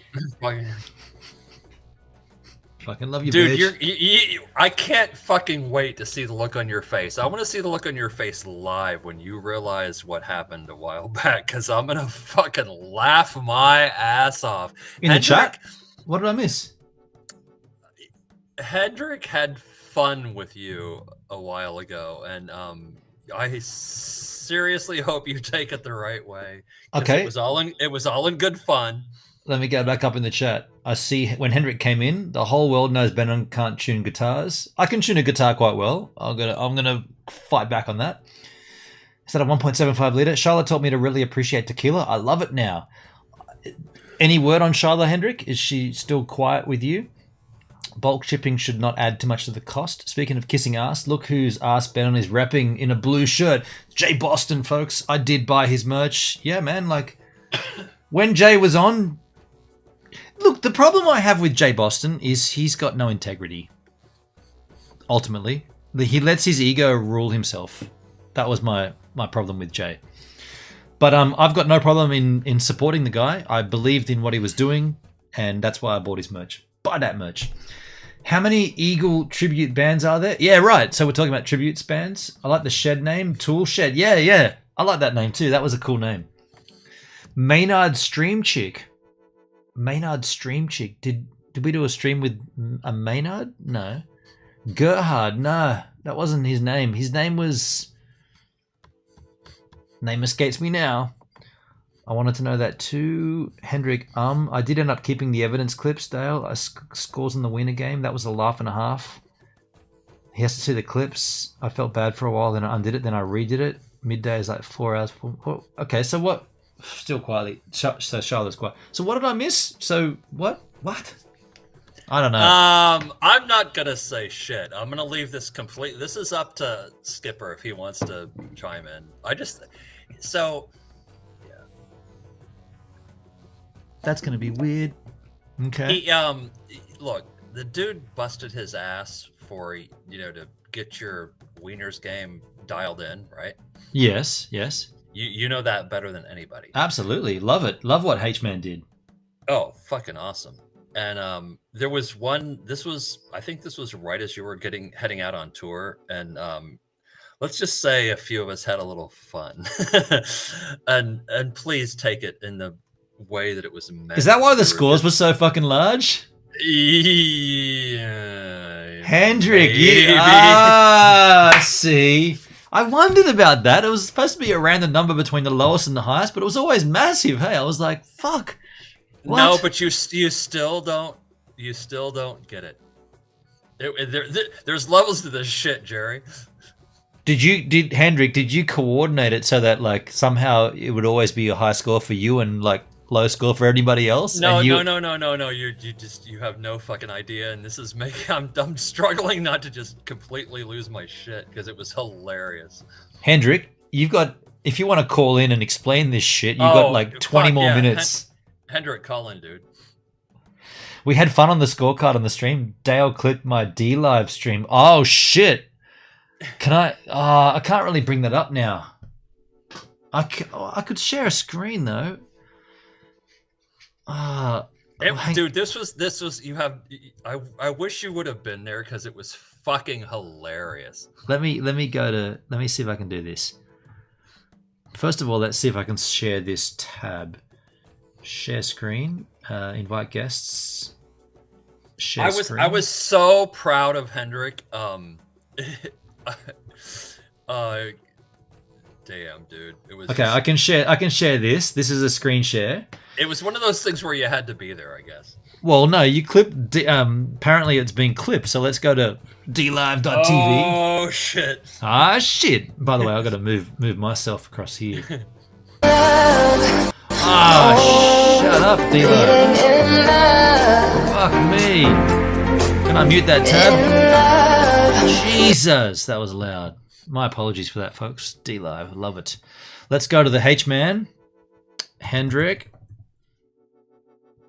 I typed his name. Did I not type it correctly? Didn't come up. Hendrik, there he is. Uh-oh. Clips, highlights. Behind. Laugh my fucking ass off. H-Man dancing 3 songs. Where should I play from, H-Man? What have you got here? What have you got? What's going on? What should I play? From LMFA 13 days ago? Yeah, because that's 10 months ago, so it's got to be these 3, right? Oh, Hendrik? fuck. Hendrik? Come on. If you don't tell me, I'm going to just play that one. Your silence tells me all I need. Hendrik's laughing out loud. Okay, we're going to play this one, folks. Be nice. Can I mute the background music here? I don't know if I can. I don't have... Oh, I've got to set that up too on my stream deck. Let me just do it manually here. All right, H-Man, what have we got, dude? Oh my god, I'm fucking dying. Okay, here we go. Shit.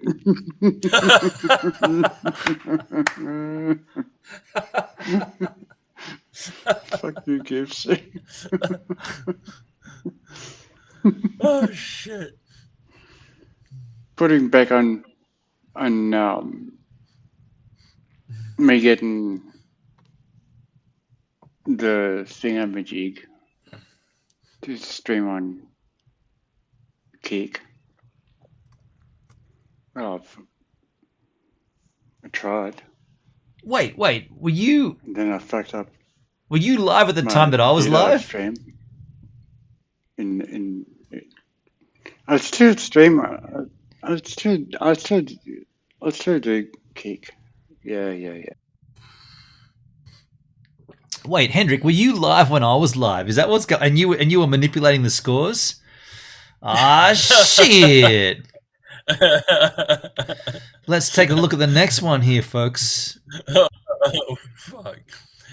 Yeah, please call in, Hendrik. We need to hear you. Is that not?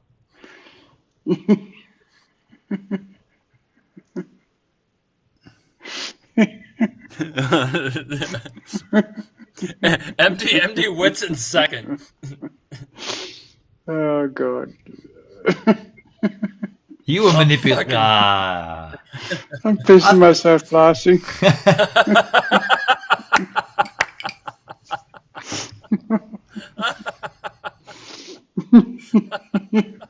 So what were you just putting in random numbers, making it massive? Well, there we go. That was a great Fuck. arenas game, wasn't it? Ah, man. Here I was trying to make it all legit. Oh god. Can't take your kids anywhere. Hey. Give you a bit of tech Sorry, and you dude. run 100 miles. Jesus. What else did you? That's the second one, or the 2 out of 3. Go back to highlights. There we go. So you're pretty much neck and neck with Andy Witt. Okay, so there's levels to this shit.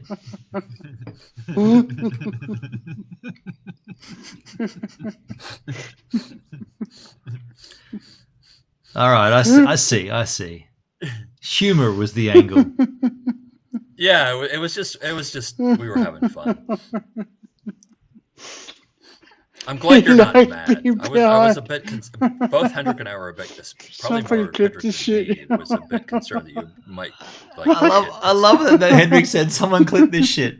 I see you there, H-Man. I'll bring you in a sec, dude. I see you in the green room. Yeah, I want to hear Hendrik's take on this because it was We'll bring him in. oh fuck, this was so fun, dude. I wish you could have been there. I was there apparently, but not there. Let's get rid of that shit. Let's bring the H-Man in. H-Man, where are we going to put you? First of all, I feel like we're going to put you over here. Hey, he's got a There he haircut. is. Look at you, dude. Swanky. Oh, he shaved. There's no more. Look at that. Your Dude. beard's short. You're looking sharp, more- man. No more fucking ZZ Top beard. Now explain that shit. What was going on there?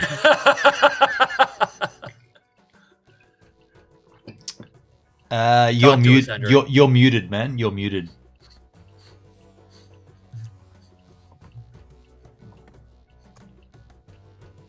We'll wait for H-Man to get his audio sorted. He can fuck my stream up, but he can't fuck his own stream up. No, wait. This is still Right. my stream. He's definitely muted. He's just getting his audio sorted. Oh fuck, dude! Ben and I so wish you could have been there. This was hilarious. There he is. There I heard you then for a second, H-Man. Okay, cool. Yeah. There you Cool, go. cool. Yeah, There you you go. are. Okay, I'll shut up. So walk us through. So I was live at the time. You were live. I No, didn't you know- were not live. You were in Kiwiland. Oh, you're watching a replay of my stream and you were reacting. Okay, I gotcha. No, not at all.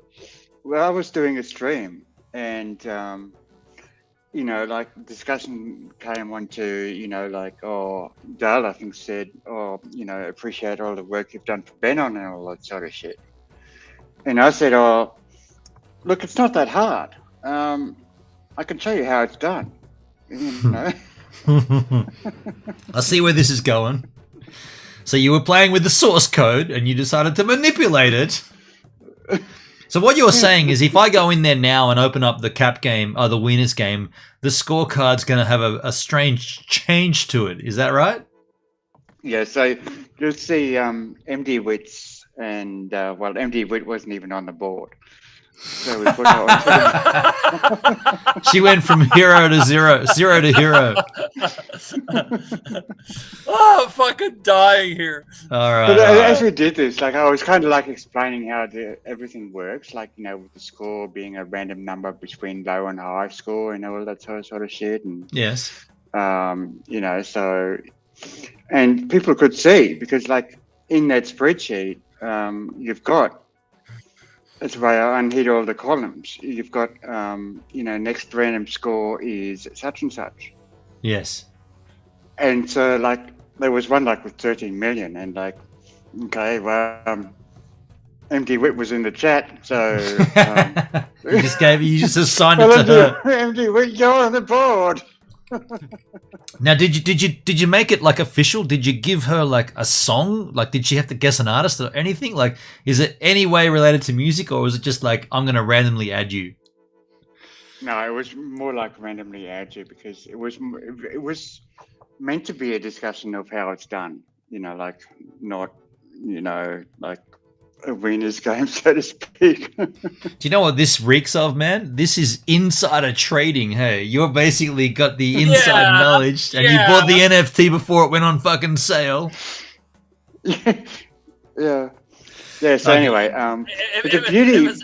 if it's not your keys, it's not yours. Yeah, not the not the SEC, the WEC, the Wieners Executive Commission is coming after you. Hey, Wieners Exchange Commission. Yeah, that's the one. Yeah. Wieners Exchange Commission. You're gonna have to be on Chateau de Cardboard. Chateau de Cardboard. You're gonna be on trial, dude. You're gonna have to Did you know your paw could be more than you think? Oh, Ben and show me how much you think that. Lift it up now. Hendrik had That's so perfect. much fun with this. It was the first time I'd seen him like enjoying himself in so long, and that to me, I was like, you know what, that was fucking awesome. That was pretty funny. So like, good. I look, and to be completely fair, if I had to come back in for a winners game tonight and we didn't do a call in, I probably wouldn't have even noticed. Hey, I would have been like, "Oh, the scores are massive." I'll be like, "Yeah, but that's how it's a random number between the highest there," and I'll be like, "Oh, okay." So I have not fucked with the way it works, right? Okay. So like with Dale's score, for example, like, you know, I did the plus thing, you know, added a score, and that's how he got his score. And with MD Wit, you know, because she hadn't been on the board, you know, it was okay. You're getting 13 million points, you know. Let me remind you that there is an actual prize here. At the end of this year, somebody's getting this. Somebody's getting a Stream Deck Mini. I was hoping it would be H-Man, but after this little episode, I think he's vanished. Well, okay, and actually, motherfucker, that was discussed. That was discussed part that. of the yes, that was part of the discussion. That was so part of the discussion. Did you really talk? Someone, yeah. I mean, this is a cool tool. It's a small one, but it's still pretty fucking rad. Like I use one. If you don't send that to Hendrik, I'm gonna fly to New Zealand and I will kick your fucking ass. New Zealand? That'll be a hard kick from there, but okay. Fucking hell. Must have a good swing, hey.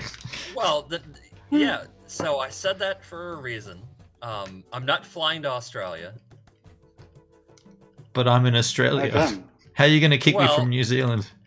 Well, you go to New Zealand on occasion. I'll be back there soon. I will see. I timing, motherfucker. I will wait. Okay. You can kick me from New Zealand. That's going to be a bit weird. That's going to be weird. I'll be at your next weird. show. I'll be at your next show in New Zealand, and you'll have no idea who the fuck I am, and I'll be like, "Hey, man, do you know who I am? And you'll be like, no. And I'll be like, does the Bullshit, name Dale? bullshit, does- bullshit. Ah, fuck you. The moment Fuck you. you open your mouth, he's gonna know who you are. You got no. Yeah, You gotta bring. You gonna gotta know. bring. You gotta bring clothing that's the color of this shit above me, like the just blue and black speckled clothing, and be like, oh, that's Pabs. Yeah. So anyway, yeah, I just. That's funny. That's funny. Look, and I'll be honest. So I it's up to you. probably would have if done the you wanna same pick- shit if the cat's away, the owner's away, the cat. If I was you, Hendrik, I would have done that shit for sure. Hey, so I salute that. I can. I feel it. It was fucking hilarious. I was dying. It was so good to hear Hendrik having fun and like enjoying being online again. So did you do that on a? You did that at a D live stream. Yeah, Yes. yeah. What was the viewership like? Did you get many viewers? Three, I think. The, Three. the They only were all reason, in the chat. the only reason it happened is because there was just a few of us. Go back a little. Talk to me about Tidy leaving D Live. I want to talk. I've ranted about it, but tell me your thoughts, folks. Tidy's gone. Fuck. I'll let Hendrik go first. Tidy's on Kick. Tidy's Yeah. a staff member at Kick.com. Fuck. Yeah, But has it streamed on and Noob has left as well. That's massive. Noob hasn't left. At least he's still in the Discord. Noob is not a staff member anymore. Oh, That's I what I'm- see. Shit. That's what I meant. Right. Okay. So at least with Noob, like, there doesn't seem to be a hard feeling thing or anything like that. Oh, are you saying there was hard feelings between Tidy and D Live? I would presume so because, like, Tidy just shut up shop and, he won't speak on Discord anymore. And my impression is that Tidy's pissed off. Oh wow. Very pissed off, yeah.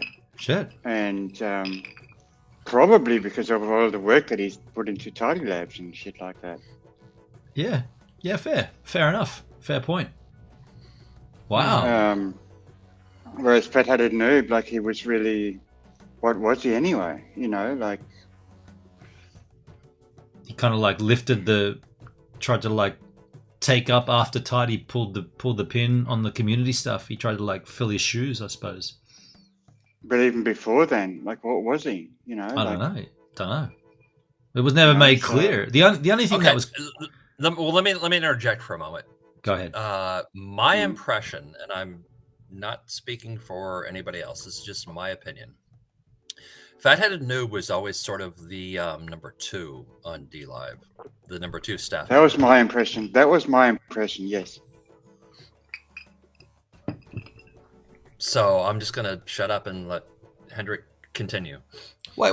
No, you No, stopped. no, you keep going. Yeah, you keep stopped going. this to say that. What else you got, dude? Don't. Well, don't I gotta stop go. there. I gotta go take a piss. So just give me a minute. How convenient. How convenient. fuck you both. Yeah. I'll be back in a minute. All right, we'll see you soon. Mm.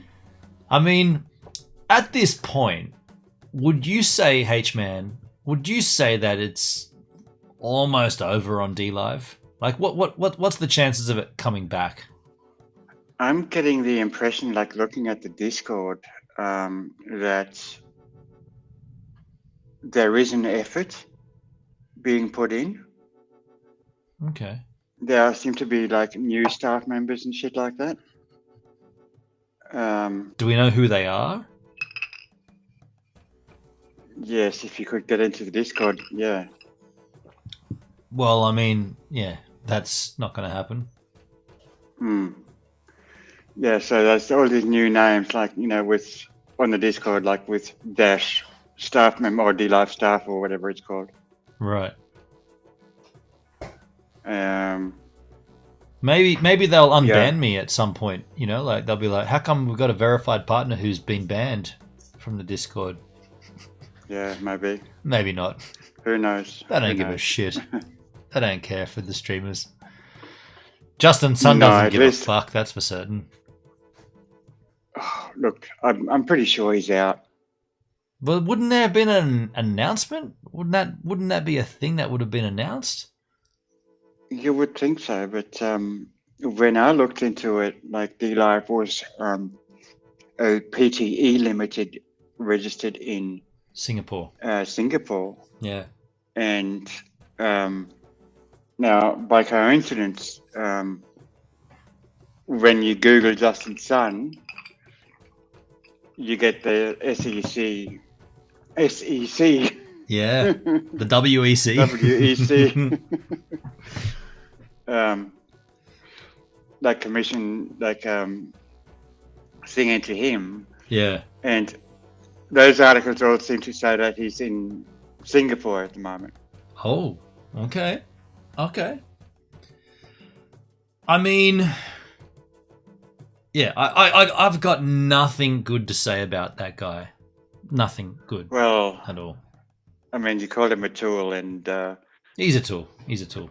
as I said on Discord, But you said a tool's useful. tools are useful though. He's been. So, I mean, someone speculated that it's just a cash grab for him to buy D-Live. He doesn't give a fuck about the platform or the creators. It's just a cash grab. Exactly. To that effect, where the hell's Snoop Dogg? Fucks me. Yeah. I mean, we said twice, right? Right. I mean, have I missed anything? I've been away for a while with this By Demons Be Driven tour. Did he stream again? Like, he's a big Snoop Dogg. He's a big acquisition for D-Live. Does he not stream? Has he not done any? No. Has he not streamed again? No, Nothing. nothing. Well, fuck that then. No. That was a massive hoax, wasn't it? Fucking Snoop Yeah. Dogg, Stake.com, gambling. Speaking of acquisitions, Not Stake, Rubet. Sorry, my bad. Sorry, go ahead. Speaking of acquisition, look who's streaming on Kick right now. Who? Snoop's on Kick? No, somebody else, a big name.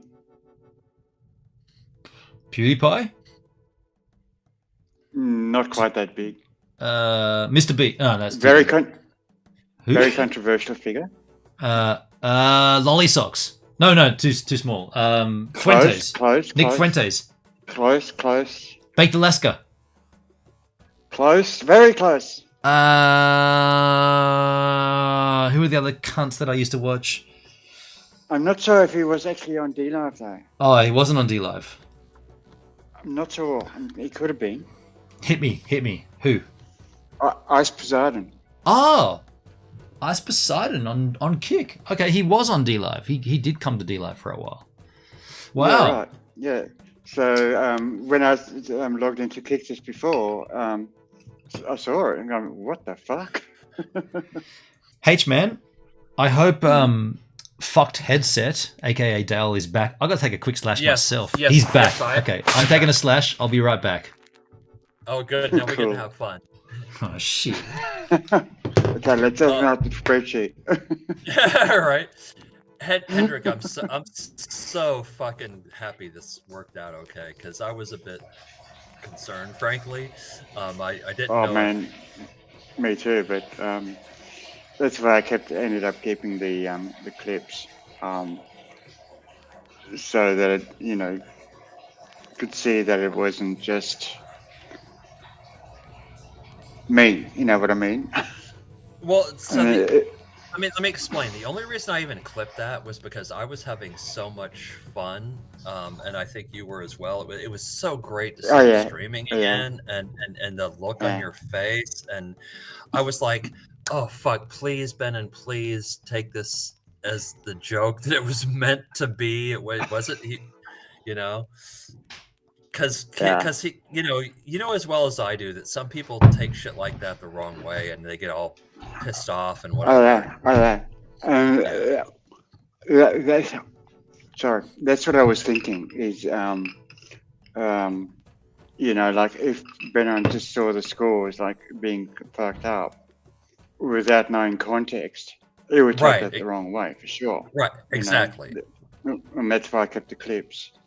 But I gotta tell you, I wouldn't have noticed that. I would have just seen the scores and I would be like, oh, okay, they're massive. I wouldn't have even thought anything about it. but what made it so fun was to like kind of fuck with you a little bit. It was, The only way, like now that we're here on this, That wasn't stream- even the intent. no, it wasn't the The intent. intent was, you know, Go ahead. the intent was just to show how it works. You know, like, Right. Yeah. Well, but Hendrik, basically, you're the creator of the spreadsheet, so you're the mastermind behind it. So if you can't fuck with it, like something's wrong. Like you should be able to fuck with it because you're the guy that created it, right? It's Okay, your wait. key. It's your keys, your crypto, right? Let me interject. Okay, so you guys remember the movie The Wizard of Oz, right? I've heard of it. I know of it. Something The about a Wizard yellow of brick Oz- lane. The Wizard of Oz. So the wizard is the dude behind the curtain that pulls all the strings, right? Right. And the whole time this was happening, I was like, "Oh, fucking Hendrix, the Wizard of Oz! Holy shit!" Because he was manipulating the scores in a way that, anyway, yeah. I tell you what would have been funnier, and I'm not having a crack at you guys at all because like you do what you do. Bring it. It would have been funnier if you were doing that during a live stream that I was streaming, and like, because Hendrik, I know whenever that was discussed. Right, and yeah, that means we're on the same page. So Hendrik, you know when I'm asking you to like change things, like, oh, we could do this, we could add this and that, and you're in there and you're like, oh, by the way, the scores are changing because I'm in the spreadsheet. Well, that could have been a great chance for you guys to get in there and be like, oh, the scores are changing because I'm in the spreadsheet. But on your stream, you're like, and he doesn't know that I'm fucking adding millions of points to each of us. That would have been cool, eh? Yeah. Yes. Well, that would have been funny. so there's always the option of doing that in the future. Well, I mean, look. Ultimately, what we're seeing here, and this is the beauty of it. What we're seeing is that all of us, because of entertainment and because of spreadsheets and numbers and shit, we're all getting to enjoy music. That was the goal behind the cap game, the winners game, and the spreadsheets and shit. As long as we can all enjoy the music. Like, okay, fair enough. You weren't playing songs to get those points, but at least it's part of it, right? Like, okay, now this brings me to my next point. And I cannot. I've had thoughts. I've had thoughts about, how do you Hendrik proof it, so to speak. No, that is never gonna happen, dude. When I asked you to help, I realized that you're now in, right? You're no longer a media photographer, 3 songs from the pit. You're the stage photographer, right? You're in. You're on board, and I realized that. So if you fuck with it, you fuck with it. It's your baby. Hey, you created it. All I did was make fucking little browser sources on OBS. It's your creation, though.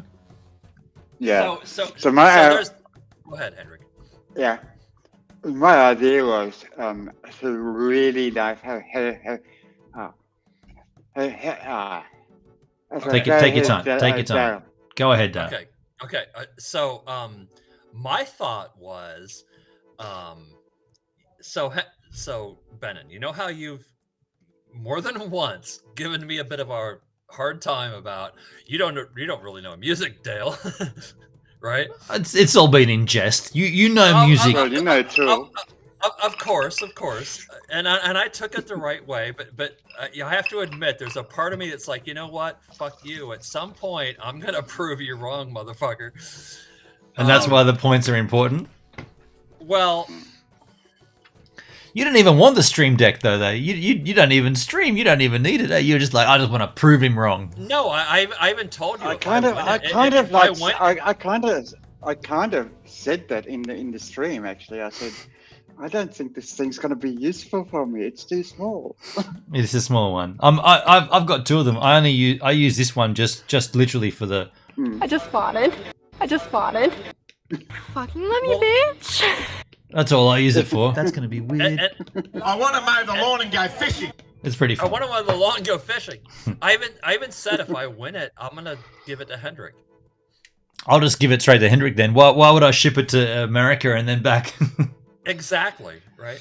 Hey dudes, So- I'm really upset about this, but I've actually got to call this stream. I've got Timbo. Oh, you fucker. Yeah, I know it feels lame, but I've actually got to call it. I've got to say ta-ta. I've got Timbo here, and we're having dinner together, and Oh, okay. that was the cutoff at 6 p.m. It's close to that now. But what this does show me is that you dudes are cool, and we could do this again anytime.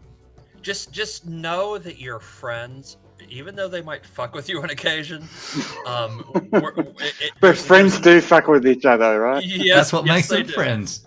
Yeah. And by the way, H-Man, now that I'm wearing, well, this is just matter of fact that I've got the J Boston shirt on. That was kind of like, I got 2 minutes to wrap this up. That was the sort of point that I was trying to make, I guess, with CreatorCast. Like, if I can't ask Jay hard questions about how far are you going to take this Rosie shit, like what's your plan here, like if we can't dig that deep, then we're not really friends. Hey, like you guys just fucked with my spreadsheet, fucked with the winners cap game bigly, and I saw it as a joke. Whereas some people might take that as like, oh man, that ruins everything. No. You can always have this interchange, right? You must. Otherwise, you get stale and stagnant. So, Well, one thing I've found out with that, after having done that, is the way that the Google Sheets work is that you can restore to a certain date oh, that's cool. or Yeah. in time. So If you I wanted can to, undo yeah. and redo. Yeah. So, like I undid it actually, and it was sitting there like without any evidence, like for about 2 days. And then I thought, no, fuck it.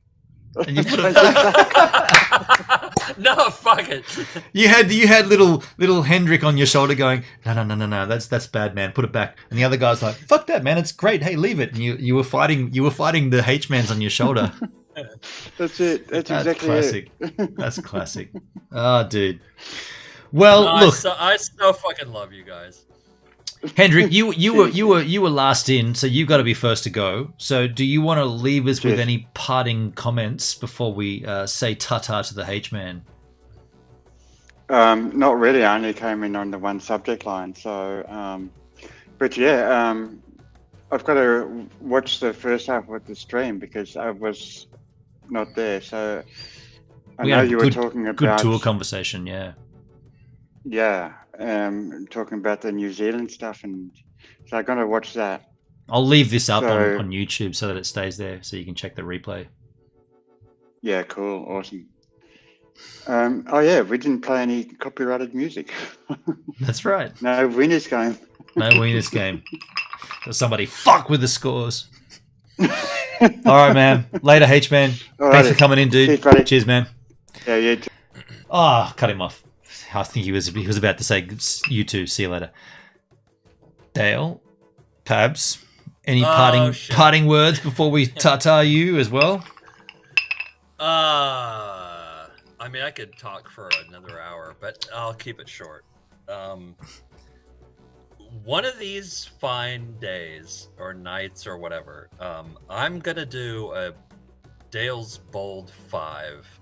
You've said this before, Winners game. dude. I feel like we've been down this road before. I've heard this before. I know, but you have to remember that I was having some medical issues last year, so. Fair enough. Fair enough. And I'm gonna so fucking stump you. You will not know any of my music. Well, that's And a I'm big gonna be call, like, dude. oh, I like guarantee- music. I guarantee you. And I cannot wait for that day because the look on your face will be worth every moment. All right, that's a tough call, man. I bring it on. I say bring it. Bring it. Bro, I know, bring it, bitch. Let's go. Bring it on. I'm ready for it. You fucker. I know, right? I thank you for having a good sense of humor about all this because that was a lot of fun with Hendrik. Totes. Yeah, man, no sweat. Man. Of course. And I know you need to go, so I'll leave it there. Thank you, man. Thanks, Pabs. So rad to have you call in. Appreciate you, man. And also at this particular juncture, we got a little sub on YouTube. Ariel Asif. Thank you for subbing on YouTube. Just as a finality or a finale to this stream, I was opening this, and I did open this up to everybody to do whatever we wanted to do on this stream. Do you want to hang out? You want to have a wieners game or a conversation? I'm always down for either of those things. If I have a stream and you say, hey man, why don't we do this? What did you hear about Pepe Coin, or did you hear about Aiden Ross getting banned on Kick? Did you hear about Drama Alert closing up? Did you hear about Danny Black reliving his stream vlogging in public channel? Did you hear the Creator Cast was coming back? Whatever the conversation is, I'm always down for a chat. So if you want to converse with me, you're welcome to on this stream here. I've got to run right now. Bigly is a word. Bigly is a word, Dale. You know it. I've got to get out of here. Thanks again, Dale. Great conversation. I will keep this up on YouTube because this is a post-tour conversation. I didn't expect it to be that, but I'll send it to the band. I'll say, hey, dudes, we had a chat about the tour. And maybe we'll get the band on to do the same kind of thing. That'd be pretty rad. Well, I'll try to G that up, actually. In the meantime, though, take care, you lovely specimens, and continue to kick. Keep kicking. Get the foot up. Kick it. Kick it. Kick it. Kicking it with Gives a Minute on Kick.